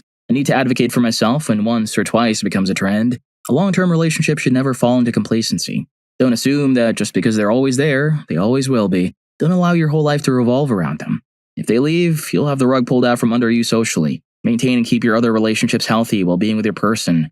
The positive lessons. How to truly love. How to provide a feeling of safety. How to feel victory with someone else's wins. How to pour your soul and emotion into something for another person to make them feel completely happy, regardless of how long it may last. And finally, years after the actual breakup itself, I'm still figuring out how to reflect on it and heal. It's like a book I keep rereading. Every time I go through it, I interpret new parts of it and learn a little more about myself and about what happened between us. I won't have all the answers in the end, but I've got most of what I need to move forward. Anything left just needs to be set aside and left behind, or else I'll be eternally lost in the boundless puzzle of it all. Story 5. Even if you're young and socially awkward, you should go on dates. Otherwise, it will just feel like a very committed friendship. This was eye-opening for me because I only felt he was a good friend I cared about, not a significant other. The only day we went on was playing Halo at his house and going to a movie afterward, while his mom breathed down our necks the whole time. We were like 15. It's not a bad thing at all, but we had been together for 3 years, and it definitely made me realize he was a good friend in my eyes. We still talk on occasion, even 10 years later. Story 6. A few things, to be honest. I'm sorry this ended up being quite long. Buckle up, I guess. You're allowed to say no or have negative feelings. I always tried to be positive, which led me to be a doormat and become frightened of any negative thought directed toward my partner. What gaslighting looks and feels like. I remember being scared to end the relationship because I feared he would harm himself and I would be the cause. What SA is, or can be, the fact that that's what happened to me didn't click until 4 or 5 months after we split. It was, and still is, the most gut-wrenching thing to look back on. Mental illness is an explanation, but rarely a feasible excuse. It's very likely my ex's autism, which would explain why he only left the house or even his bedroom when he desperately needed something. Otherwise, I was basically stuck in his bedroom for an entire weekend. We only saw each other weekly or bi-weekly. I have communication issues. This ties into the first point as well. Don't get me wrong, I had communication issues too, but pinning all the blame on him would be unfair. Although I'm a lot better now, I still have a way to go. We don't have to text each other all day, every day. It was usually him who would text me regularly, getting worried if I didn't respond within what felt like 0.2 seconds. After all of this, I've learned to be more cautious of myself and what I'm looking for in a partner. It's been a year since I split with my ex, and about 3 months ago, I began a relationship with a friend of 2 years. We only get to see each other in person every 2 to 3 months, and it's usually a case of him coming to me. However, this summer I want to go to him. Anyway, I'm again sorry for this being so long. Thanks if you're right to the end. I'm very grateful. Story 7. Going on a break actually means I want to try someone new with zero guilt and have you wait for me on the sidelines in case things don't work out. That and growing apart happens. It's not a bad thing, it just is. So no matter how good a relationship is, it's always important to focus on you as an individual. What do you want in life? And if your partner left, cheated, or passed away, would you still want those things? As I've gotten older and am now so far removed from my first real relationship, I've come to appreciate how good it was and the good relationship habits we gained from it. The going on a break thing was a blindside, but I guess we were at different phases in our lives when we went to separate colleges. What it did teach me, though, was to tear Band-Aid off quickly and start the moving on process as soon as possible in other parts of my life. I just kept deluding myself into thinking she needed some space and would want to come back eventually, but it just prolonged the hurt. The relief only came when I insisted on a yes or no and got the no. It hurt big time, but it was absolute, so I could now start thinking about what the heck I was going to do without her. There were many more good times than bad, so it wasn't a total loss. Keep on keeping on. Story 8. I'm still in my first relationship. We've been together for 5 years and are about to get married. I've learned so much, and we both have. I've learned that if I can be a toxic person and that everyone is capable of having toxic moments, but that's just being human. The important part is whether or not you or your significant other is self-aware enough to own up to it and try to be better. I've learned how to truly compromise and exist with another person. That was really hard to learn. I've learned that you have to stick with your person through tough times and sometimes turn your brain and needs off to take care of the other person. It isn't always 50-50, and that's okay. Relationships are something you work on. Sometimes giving up seems like the best option, but you have to just smile through the hard times if you find true happiness with this person. Story 9. In my first relationship, I learned that my best friend or boyfriend was gay. I didn't mind dating a girl because it got him more attention and respect from other guys. I was willing to end the relationship and friendship over his willingness to use me like that. From my second relationship, I learned that I don't tolerate being cheated on. I dumped him on the spot and never reconsidered despite all the whining, begging, and attempts to gain pity. From my third relationship, I learned that friends and teachers would pressure me to stay in a toxic or cruel relationship if the outward appearance was pretty enough. I also learned how to leave anyway. From my fourth relationship, I learned that a good man wouldn't push or demand more than I could give. He wouldn't betray or hurt me when other people weren't around. I also learned that us both being kind to each other and caring about each other wasn't enough to make a good relationship. However, he also set the standard for how I expected to be treated going forward. Story 10. You can be more easily manipulated the more in love you are. Simply put, I was in a relationship that was mainly one-sided because she would be the one to take advantage of me. This was my first relationship, and she had been in many others. I was her personal Barbie doll, and I finally snapped out of it when I realized how awful she was. A lesson to remember in a relationship is to be aware of your surroundings. You can still love your partner, but you should always be aware if they actually love you or just using you. Story 11. You need to know what you won't negotiate on, what you will negotiate on, and what you really don't care about. Here's an example. I love dogs. My first girlfriend tolerated them. My stance was that dogs should be in the house, on the sofa, etc. Her stance was that dogs are best left outside. I like my dogs to be 50 pounds and over. She would rather have a dog that's under 20 pounds. I'm not compromising on this issue. If she won't either, then our relationship won't work because one of us will end up resenting the other. Another example. I want 6 kids. She wants 2. A compromise for both of us would be 4 kids. I come down 2 and she comes up 2. Another one. She says, I want a room with purple walls. I say, you want Valsper, Benjamin Moore, Dunn Edwards, or Sherwin-Williams? I seriously could not care less about a room being painted purple. It takes some time to learn what you will and won't negotiate on and what you couldn't care less about, but knowing that is extremely valuable. Story 12. Your relationship is, at its core, a partnership. While the contribution percentage may fluctuate, both individuals should take care of and care for each other during the good times and the bad. Admittedly, we were both younger and living together for the first time. I was paying the bills while he was looking for work and cheating, but we'll let that slide at this point. And I began to parent him. I never should have done that. We were partners and I shouldn't have pushed the power struggle. We both moved on and are cordial. It was an important growing up moment that I've definitely carried with me. Story 13. I had no idea. It turns out that girls in her high school were mad at me for choosing her to be the one I wanted to be with. They would talk badly about her and how she wasn't good enough for me. Ugh, I don't even want to say it. It feels nasty. She was already insecure, so it didn't help that they were talking the way they were about us. She didn't tell me, likely because she wanted to seem perfect for me. A lot of girls do that for some reason. Eventually, she couldn't take it anymore and told me she wanted to break up. I found out about the talking from one of my close friends who was a girl. I found out after I finished high school. I wish I had paid more attention instead of just blissfully enjoying myself like an idiot. I did try to talk to her, but she'd often redirect the conversation, and I'd always allow it without any suspicion. I'm so stupid. Mental health is a serious issue in relationships. I don't think it's a bad move to be in one when you have issues, but it is bad if you can't trust your partner enough to be open about it and ask for help. Story 14. I learned how to decode what you're calling womanese into English. There's so many senses that mean something entirely different from their literal meaning. He's just a friend means something completely different from he's just a friend. It is not what it looks like. Especially when you catch her in the act, means it is exactly what it looks like. The movie Just Go With It actually happened. You can do whatever you want. Means you can do everything except what you want. Thanks for being nice to me. Means she's telling everyone you're controlling and manipulative. And many more. I thought it was just her. However, the ones after her seem to speak womanese also. As a man, the only power I've had in a relationship is to walk away. I have no other power.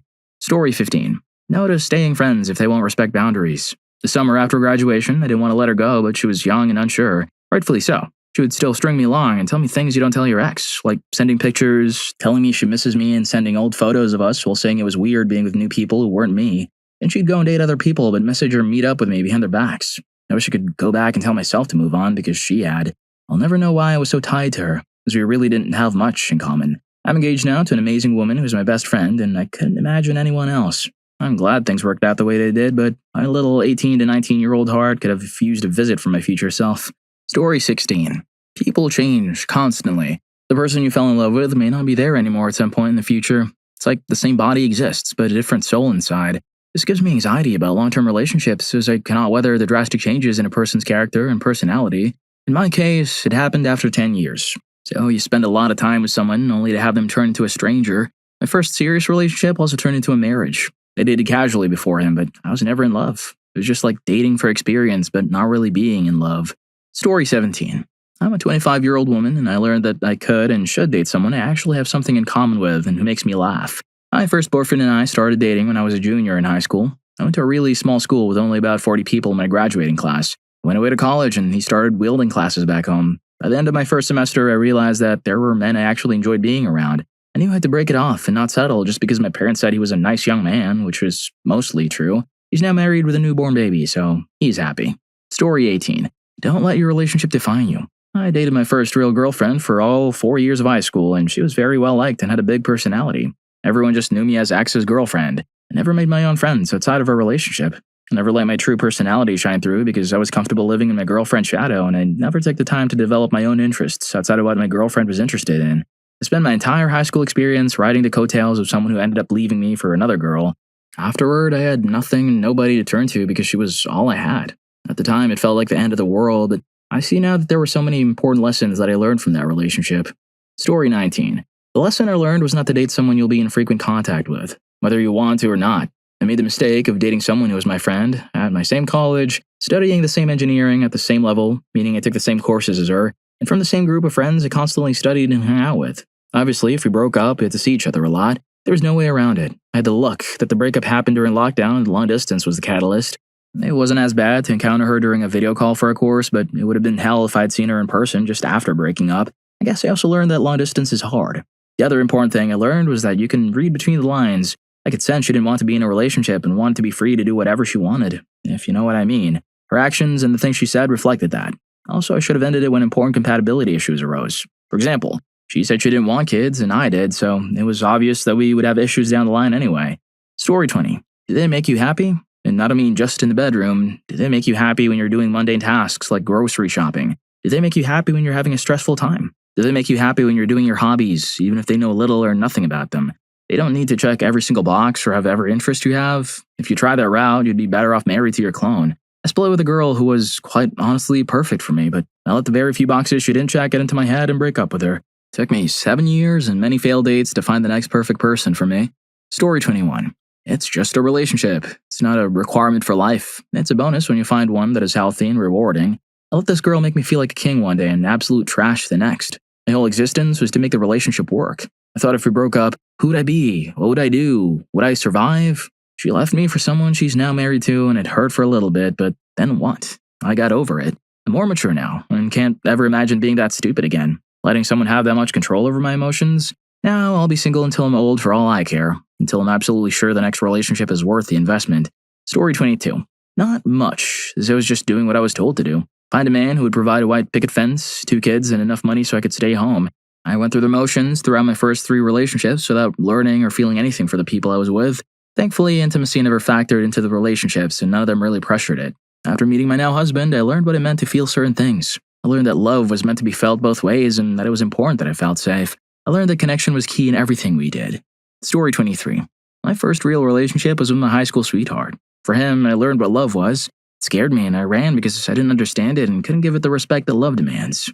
I missed him for years and wished I hadn't chosen differently. He was perfect. We stayed friends over the years, but the timing was always off and what we had grew cold and distant. It was my biggest regret, the one who got away.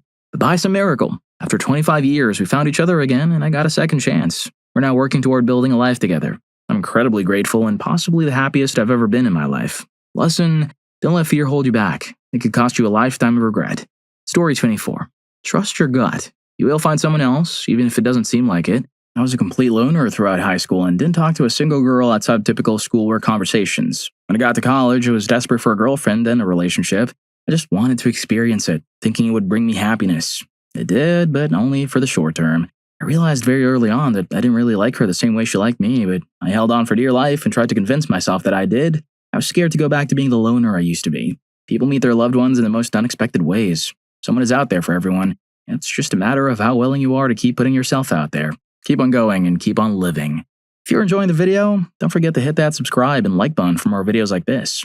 Story 25. I'm not going to count my first relationship because it was immature as heck.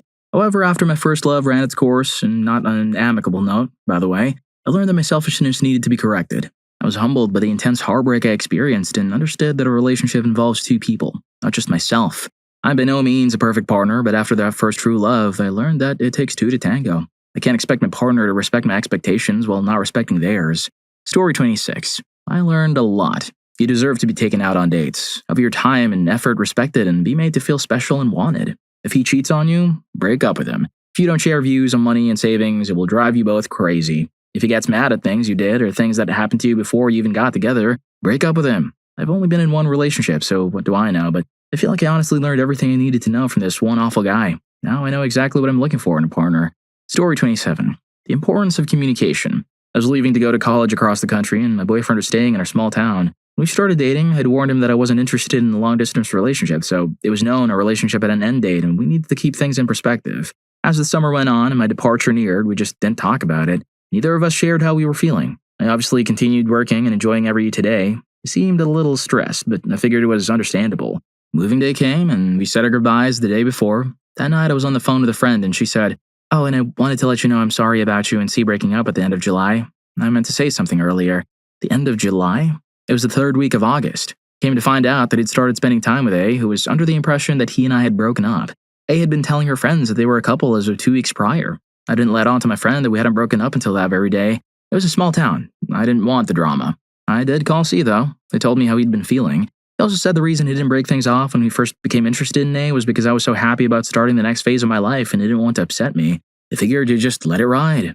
Here's the thing. Had he just told me that he was feeling cut off from me and had started to be interested in A, I would have stepped aside and been genuinely happy for him. I'd known A for years and liked her. And if I had just communicated to him that I understood it wasn't fair to him that we had an expiration date, that if he wanted to move on earlier, I completely understand. I believe he would have been open about things. So it was a definite communication failure. I've worked hard to not repeat that mistake ever since. Notably, I never told A and was genuinely happy to find out they married a few years later, although sadly they've since divorced. Story 28. Don't tell someone you love them if you don't mean it. Or in a way they take more seriously than you do. I liked this guy and loved him as a person, but friends matched us up when there was no romantic attraction for me. He was a good kisser, but incredibly emotionally mature, which I was still to an extent, but he was younger than me and I really felt it. Don't dump or split from a text. It was a crappy thing to do, but at the time I felt like I had no choice. He was becoming a bit obsessed, and any mention of the idea that we would not be together brought tears to his eyes. His family was incredibly annoying, and I had the strongest feeling he was gay or bi and was really struggling with his feelings, overcompensating by drowning me with his devotion without really listening to who I was or letting me know more about him. The entire relationship felt like a child's, just a relationship to be in one. I tried to let him down gently, but he wasn't having anything to do with it, and frankly, after 2 months of it, I sent him a kind but long text. He later told me it broke his heart, being his first true love. We were together for 3 months and only went on 5 dates, but admitted he was obsessed with me at the time. I was millimeters from physically shoving him away. He was getting so stifling, but I hated dumping him like that. Don't date someone just because they like you and you don't want to let them down. Feel sorry for them, or it's a compliment that they're interested in you. It's not fair on you or the person you're dating. I had no dating experience, and the thought terrified me, despite wanting to, for other reasons too. I was mistreated on holiday in my teens and had ex-friends who faked liking me, so I really struggled to trust people fully, and it took me years to let a man anywhere near me. I learned this lesson about feeling sorry for someone later on after I made a fool of myself, kissing a guy in one of the university clubs I went to when we were out drinking for Halloween. I felt so bad about it. He seemed to be interested in me, so I gave him the benefit of the doubt and went on a couple of dates with him and really tried to like him. We snuggled to watch TV once and I felt absolutely nothing. After a third cinema date, I just said it wasn't working out and that I was really sorry, but I just didn't feel the relationship was going anywhere. I seemed to take it well and was happy to be just friends, but the guy just started turning up everywhere. He would find me in the library, and after some small talk, he would take no social hints and stand over me. I changed accommodation and had to hide where I lived as he turned up on my doorstep a few times before when I hadn't told him where I lived. It wasn't until he confidently asked me where I was between 10:30 and 11:45 one night in my new place because he watched me and was worried that I was genuinely getting scared. Some male friends had to tell him to back a hack off after I said to his face that made me really uncomfortable. Story 29. As a young guy, here's what I've learned. Cheating is petty. You're young, you're still living your lives and figuring things out, but when it comes to straight up backstabbing, like doing something that could mess up your life, that's when you need to consider who you're dealing with. Depending on what you've been through together, it varies what people can do to you and you're still left thinking, man, what the heck? Eventually, after about the fourth time over 5 years, it becomes, I love you, but I can't be around you in this capacity. I wish you the best. We have history and I'll always be there, but you need to clean up your act. You messed everything up. We both did, and there wasn't enough communication. I'm always upfront with you, and you're always doing shady stuff.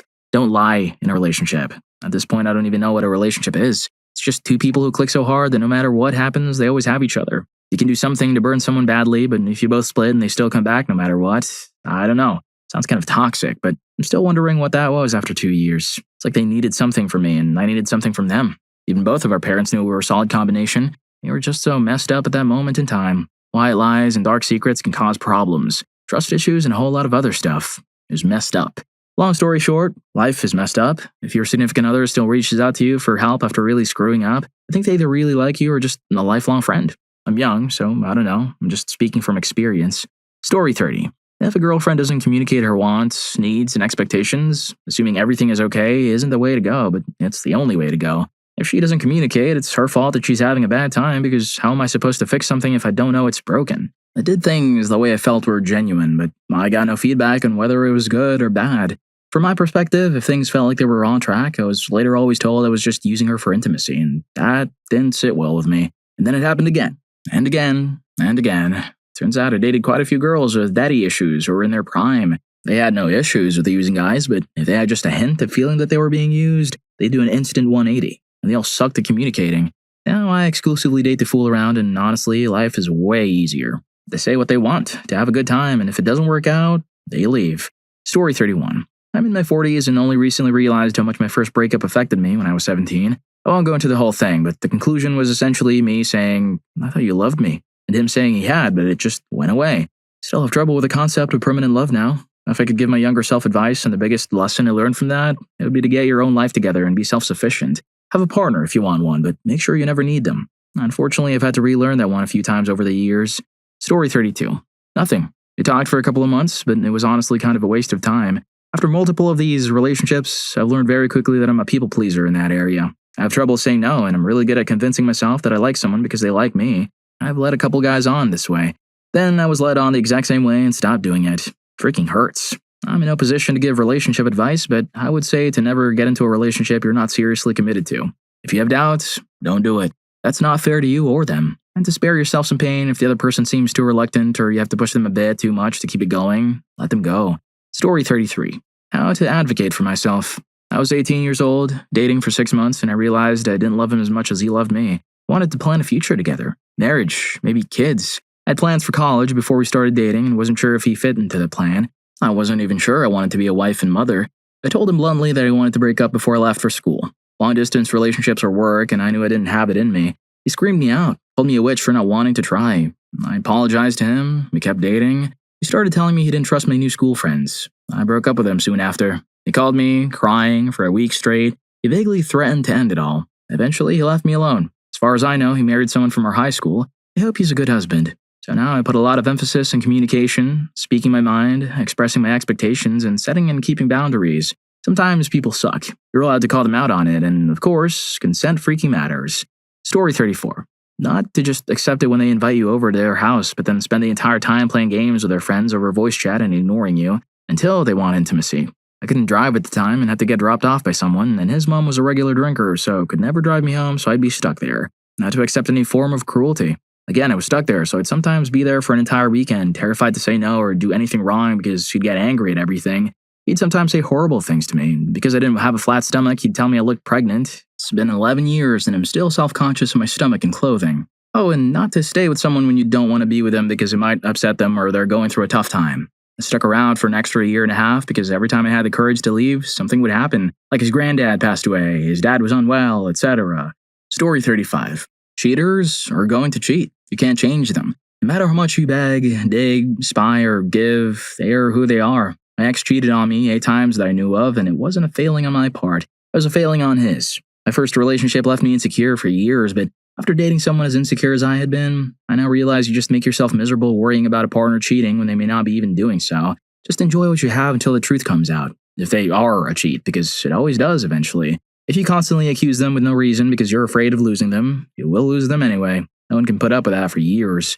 Story 36. Don't be brutally honest with your partner, at least in this specific case. I'm not saying lying is good, and neither is being closed off, but if some things are better left unsaid, don't mention them. They could cause harm to the relationship, even if it's unintentional.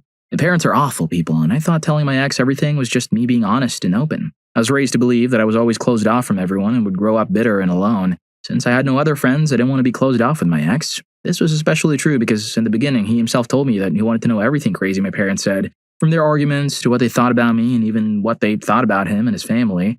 Even though he never told me to stop or that it was too much, he eventually broke it off solely because of how emotionally cruel my parents are. It was partially because of some things I told him and partially from his personal experience with my family. I'm currently working with a therapist through it all and I'm still figuring a few things out, so my advice may be a bit faulty. Story 37. Don't sideline your own needs, even if your partner is struggling. My ex was always the one struggling with life, and I was always there to help and try to make things right. However, I neglected my own life in the process.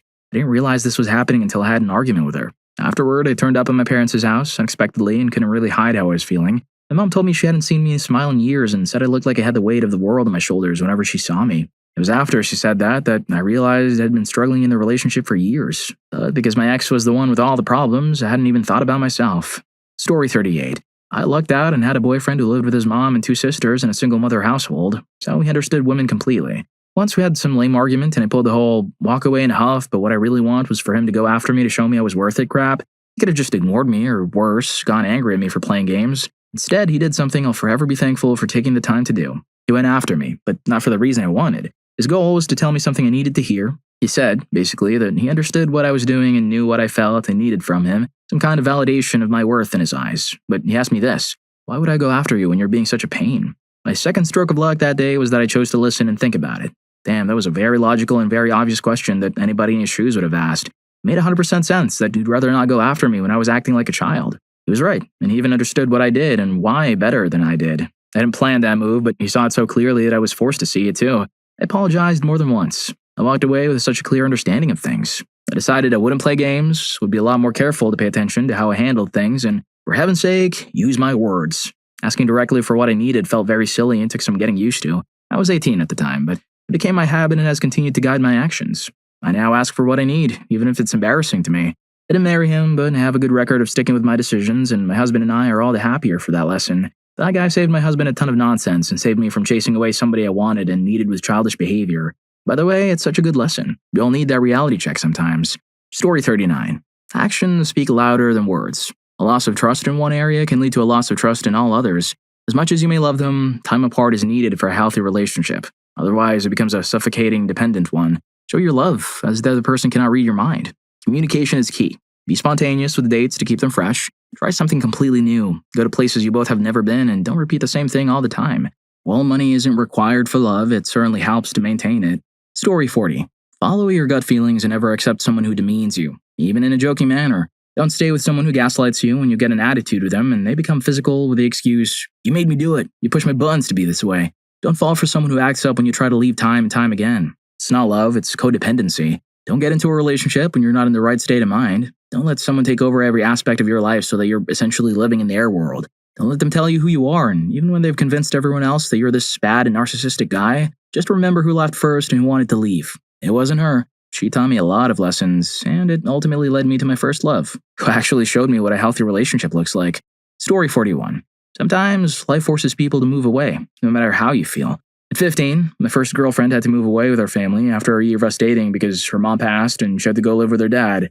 At 18, I had to move to a different country and leave my second girlfriend behind, whom I wanted to marry because it was a great opportunity for me to get a better education in life. On both of these occasions, I was young and felt like I had no control over the situation. At 26, I filed for divorce from my third relationship after we were apart for 2 years due to military orders where I could not bring her.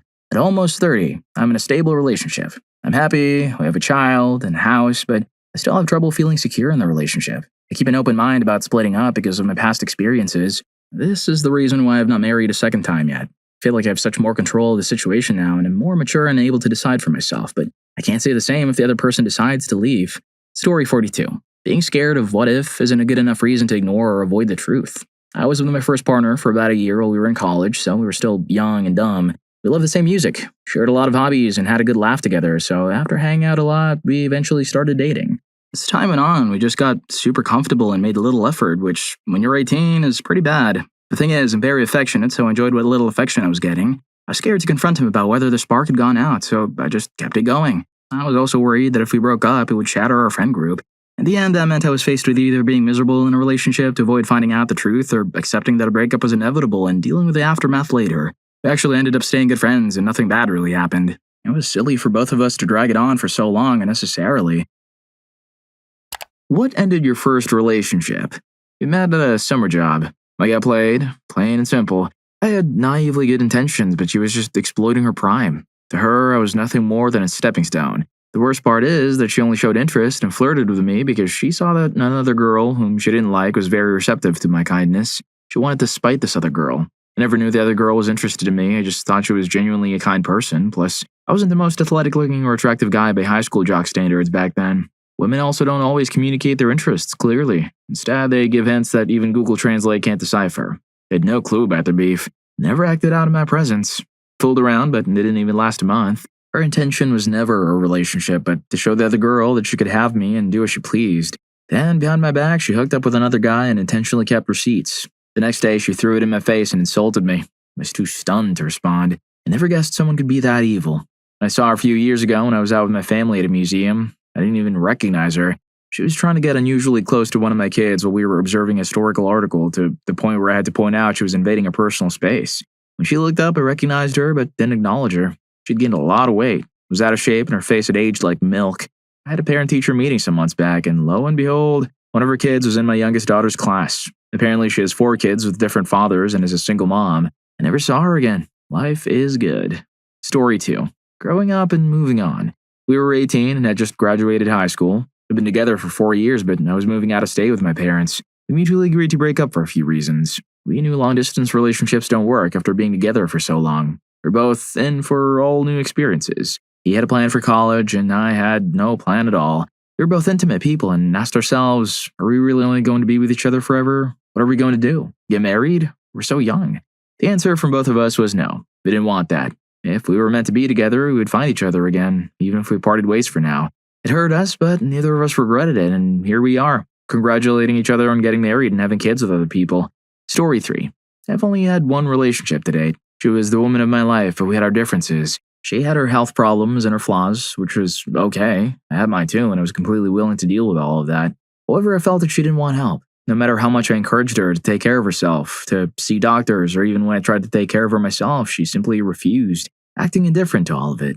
Furthermore, her outlook on life was not the same. She always thought about the present, and I always thought about the future. She always wanted my attention and wanted to be with me all the time. I made my plans to see her and give her that attention, but I didn't have all the time in the world free for her. I needed to work and think about her future, and she simply ignored that, criticizing me for not paying her enough attention. At a certain point, I couldn't take these differences anymore, and I had to leave the wonderful girl she was. She was spectacular, and I miss her, but I know I made the right choice, and now life goes on.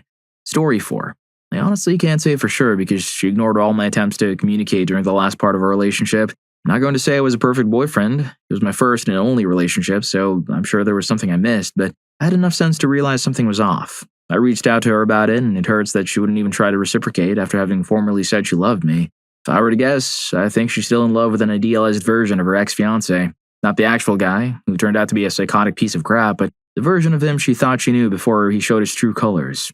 When I look back, the first domino before things started getting weird seems to have been a random text from him while we were on a trip together. Maybe that reminded her of their early days and made her realize I'm not him. I guess I'll never know for sure. Story 5. She broke up with me after 3.5 years, and at first I didn't understand why. I financially supported her, helped her through school, and did all the right boyfriend things, and yet she said she deserved better.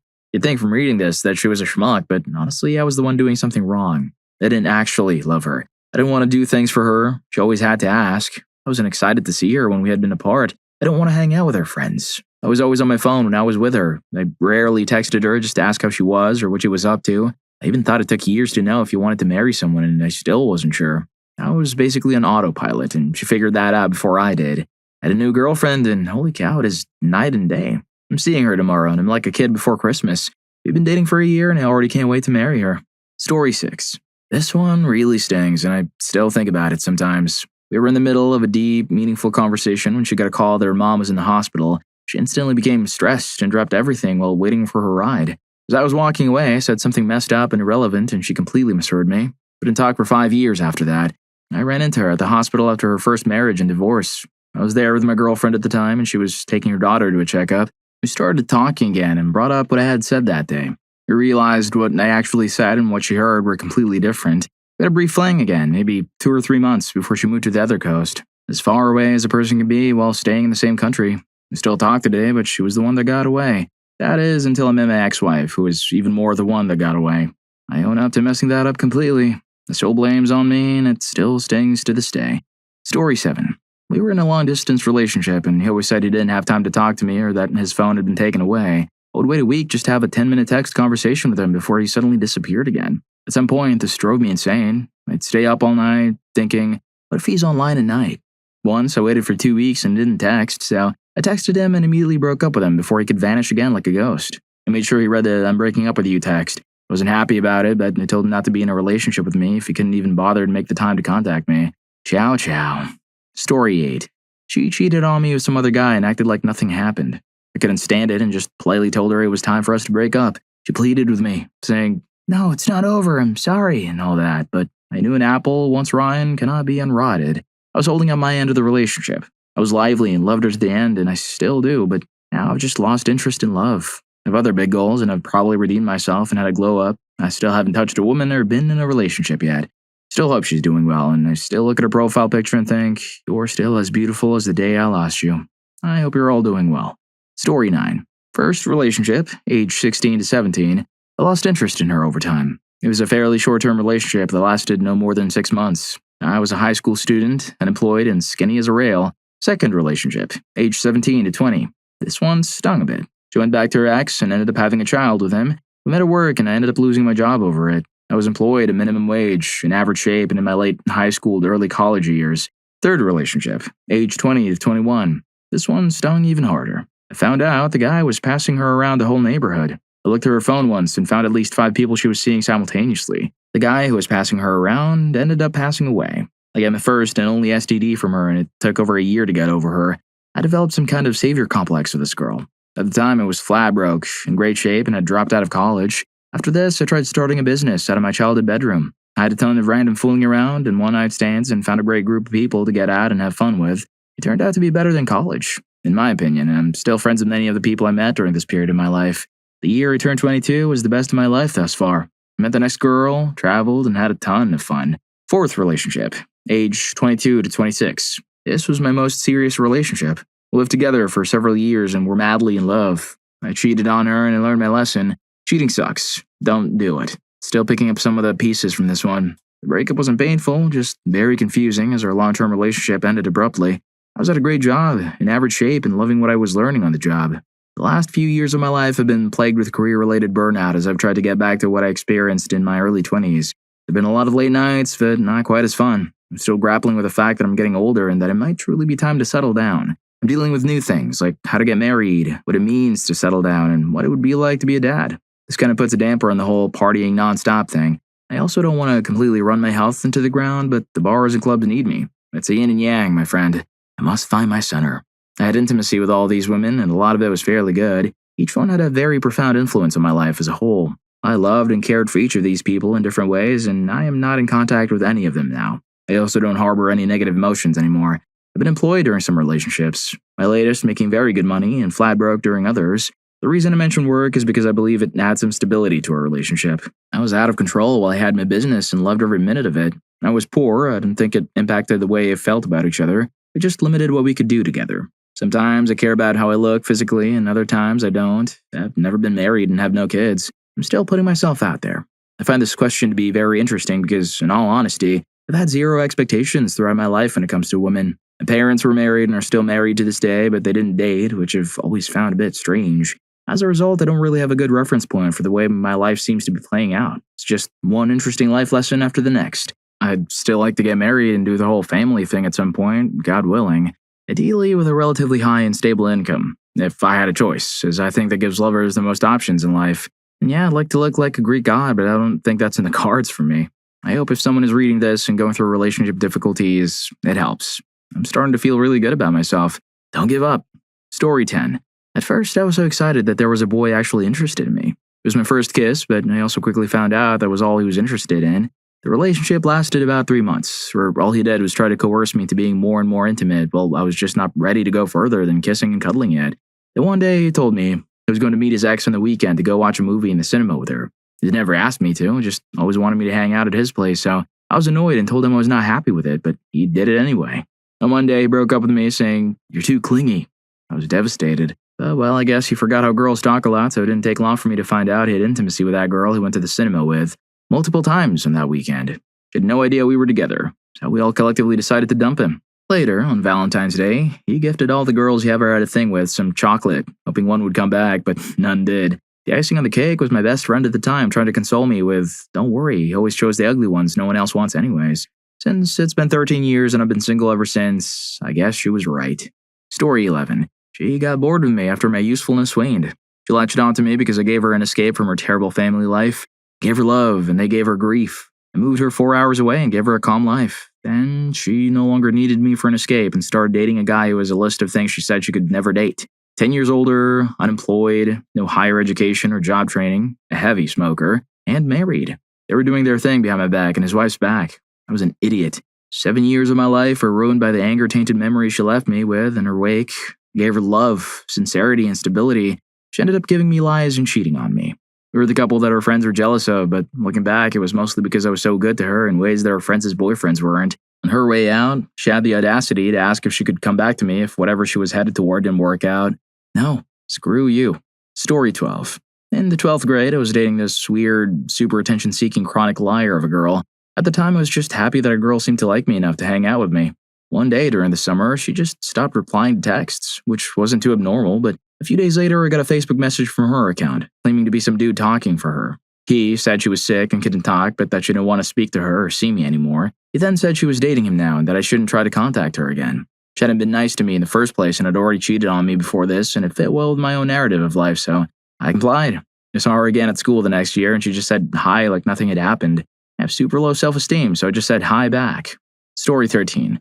My girlfriend was SA'd, which led to a series of unfortunate events for her.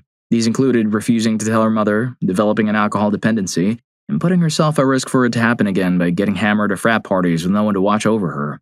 After a while, she refused to talk to me or anyone else, became bitter, and tried to act normal by refusing to admit there was a problem. Eventually, she left me. A week later, she got together with a guy she had met while we were dating, but she had never told me about him. He dumped her a few weeks later because she drank too much.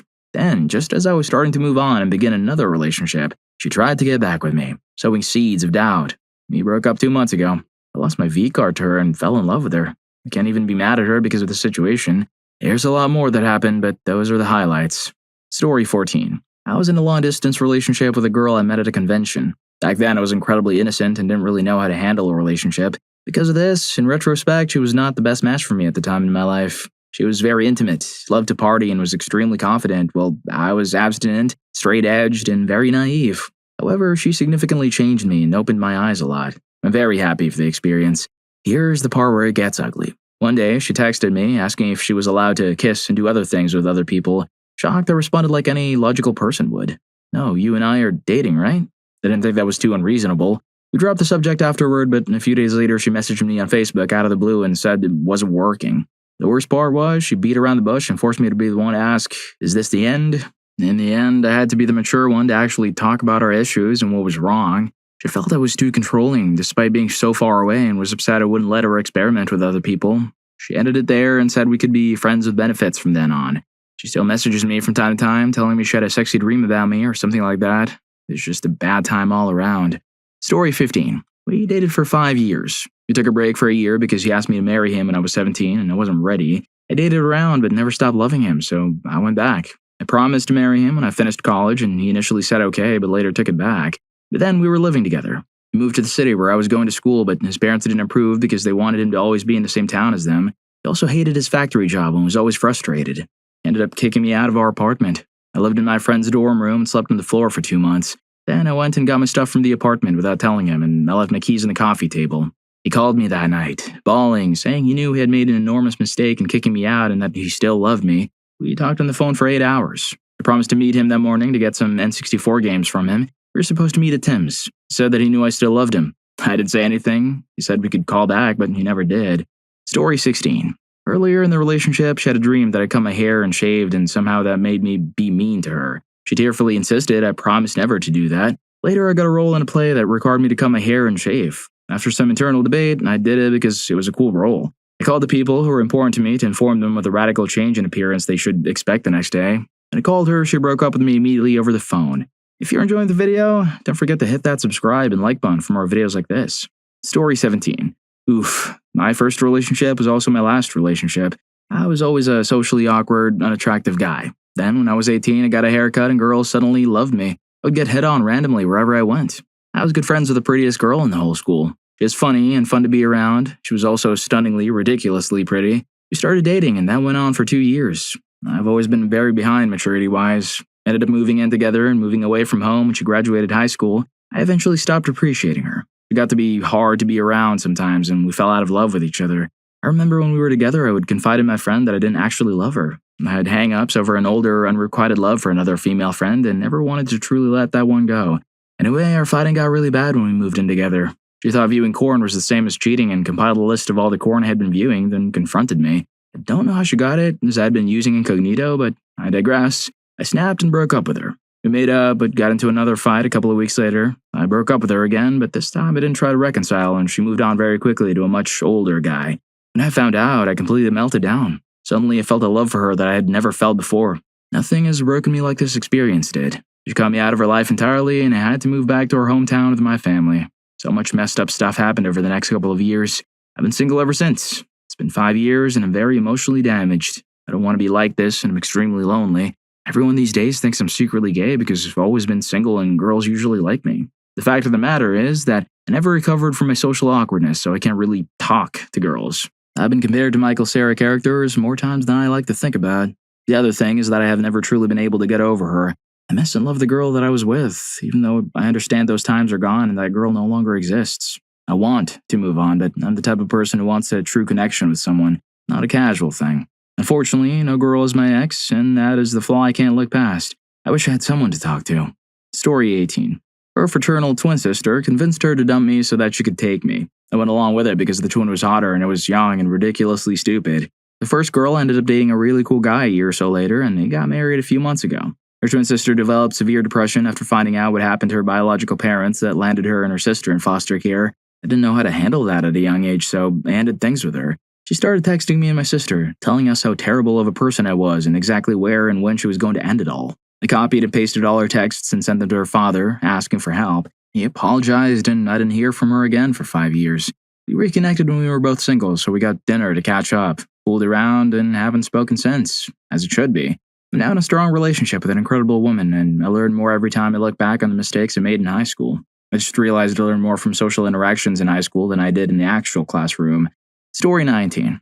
I broke up with my high school girlfriend of 3 years at the end of the summer, right before we moved away to separate colleges. We didn't want to talk about it until right before her school started, but I could tell that she wanted to try to make the long-distance thing work. There are a few reasons why I ended it.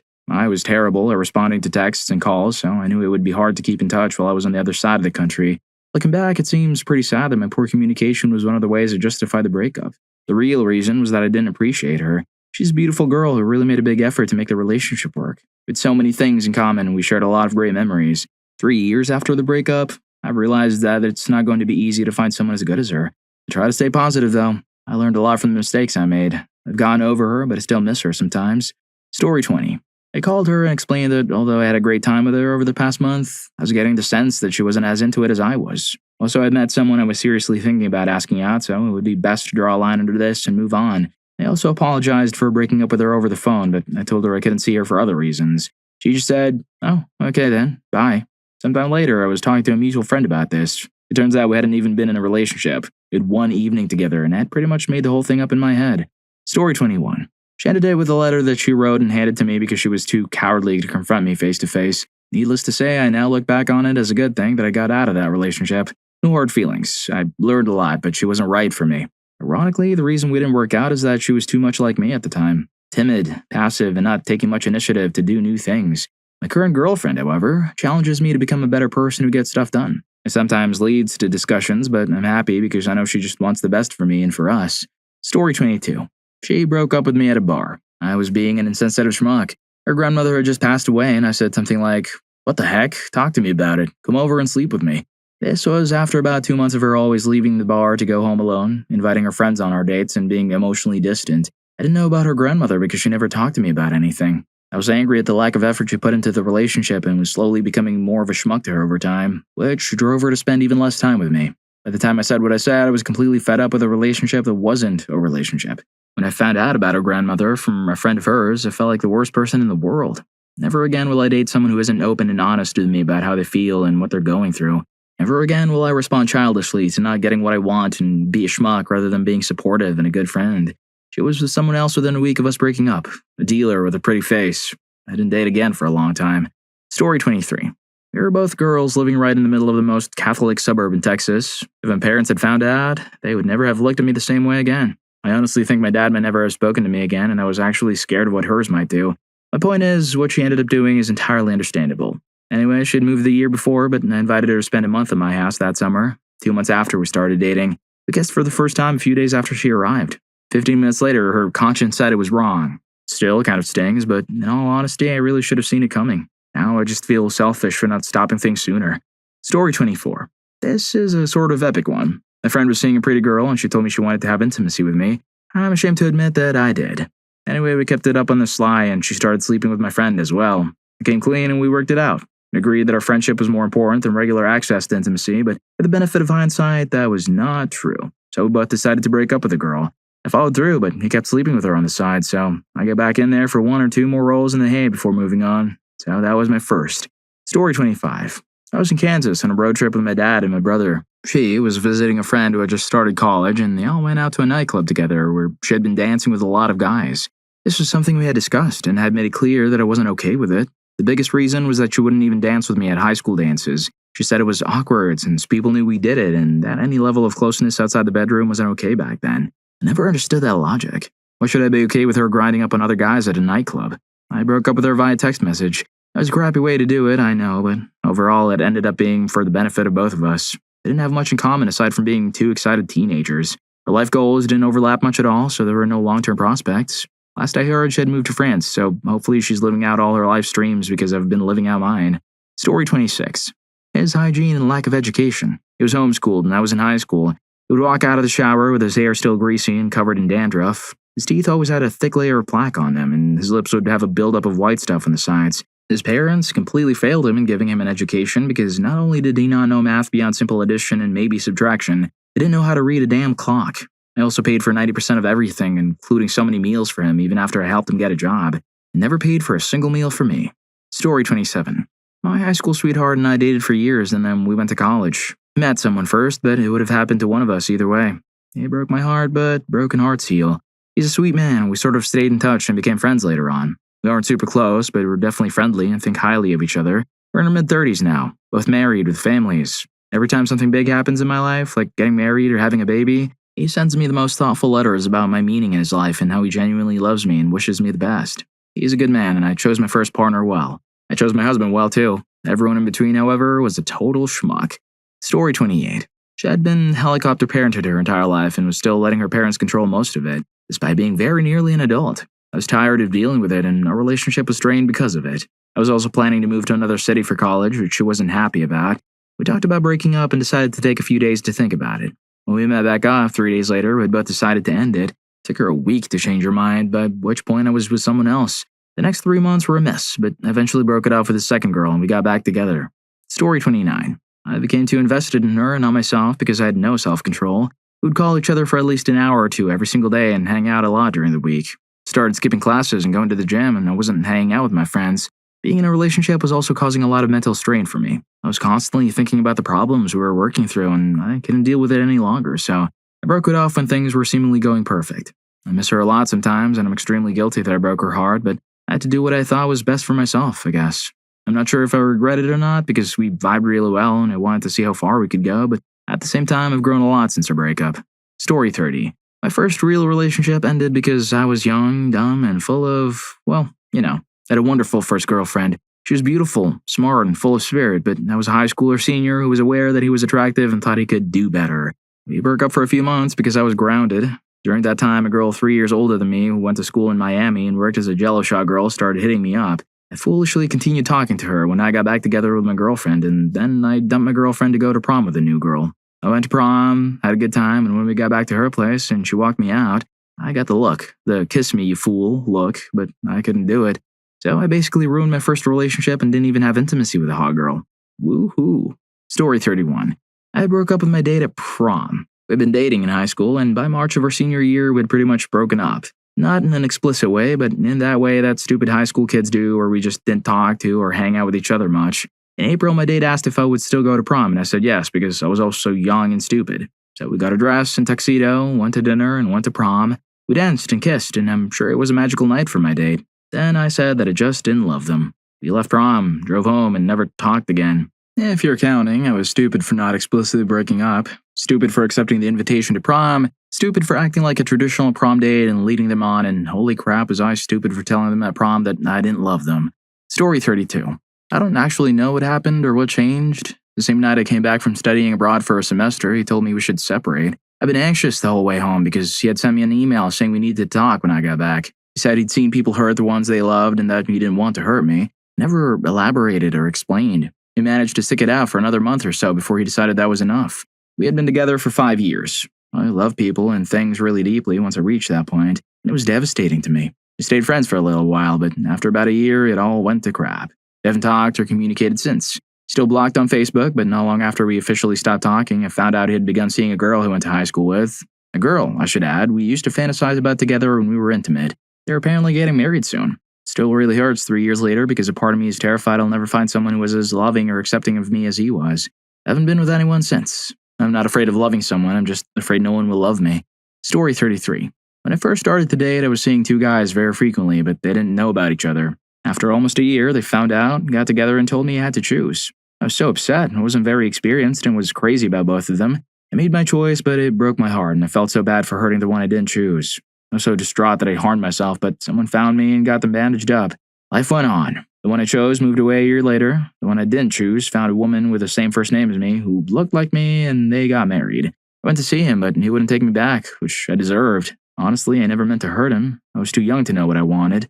Story 34. We had celebrated our 1-year anniversary about 2 weeks prior. I was on my way to her house after work, excited because we had been watching Entourage on DVD when she called me and said we needed to talk. I said, cool, I was already headed over there anyway. Then she broke up with me and gave me my Entourage DVDs. 3 days later, I found out she had a new boyfriend. There's no way they met that quickly, so yeah, she was cheating.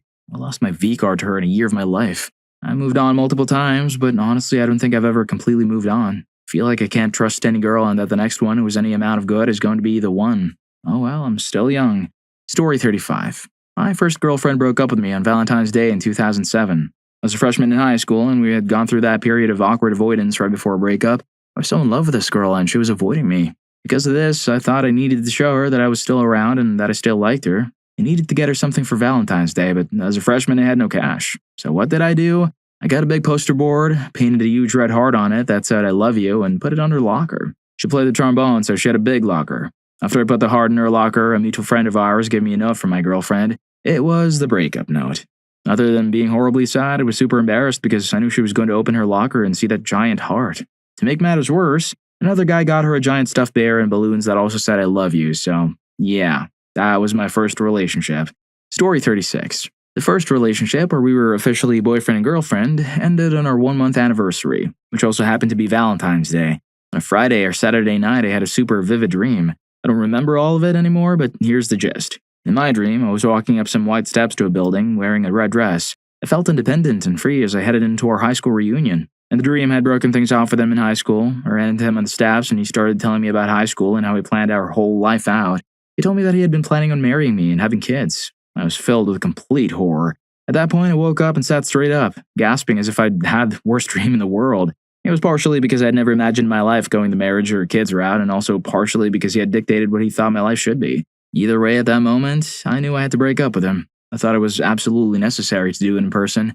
I waited until Monday, and the first chance I got, I gave him the news. I'd honestly forgotten what day it was, and I felt terrible about it later. I also heard that he failed his history test because of it. Either way, we were in high school, and I'm sure he got over it. Story 37. This actually happened yesterday. As our first relationship for both of us, I'm 28 and she's 30, so we were both really insecure about everything, but also very considerate of each other. We had a great time for 5 months, doing fun stuff and getting to know each other. I was really picturing a nice future with her. Then, out of the blue, she sat me down and told me she had doubts about our relationship. She said she felt that I loved her way more than she loved me, and she wanted to be honest about it. I guess in the long run that's for the best, but man, it hurts right now. Story 38. I met her when we started working together when I was 19. We were shipping off to boot camp in 3 months. We started dating, and our relationship continued while she was at a boot camp in school. She cheated on me the whole time, stringing me along for the 6 months she was gone, only to dump me with some BS lie 2 weeks before she was supposed to come home. I'm dating her twin sister now, which is how I found out about the cheating. She's coming home on leave in a couple of weeks, and I'll be seeing her for the first time since she left. She hates me for dating her sister. It should be interesting. Story 39. She lied about getting into a relationship with another guy who didn't really exist. I didn't know that at the time. It's pretty depressing that she dumped me and didn't even tell me the truth about why. As far as she was concerned, I wasn't even worth being told the truth. She's done this to multiple guys in my school. All the same socially awkward guys like me go for her. She gets into a relationship with them, and then she dumps them for an imaginary man. It's a rinse and repeat cycle. I'm feeling better now. Still haven't found another girl to really spend my time with, but maybe my luck will change. Well, if you like these stories, here's more. YouTube thinks you're going to love this. Catch you in that video.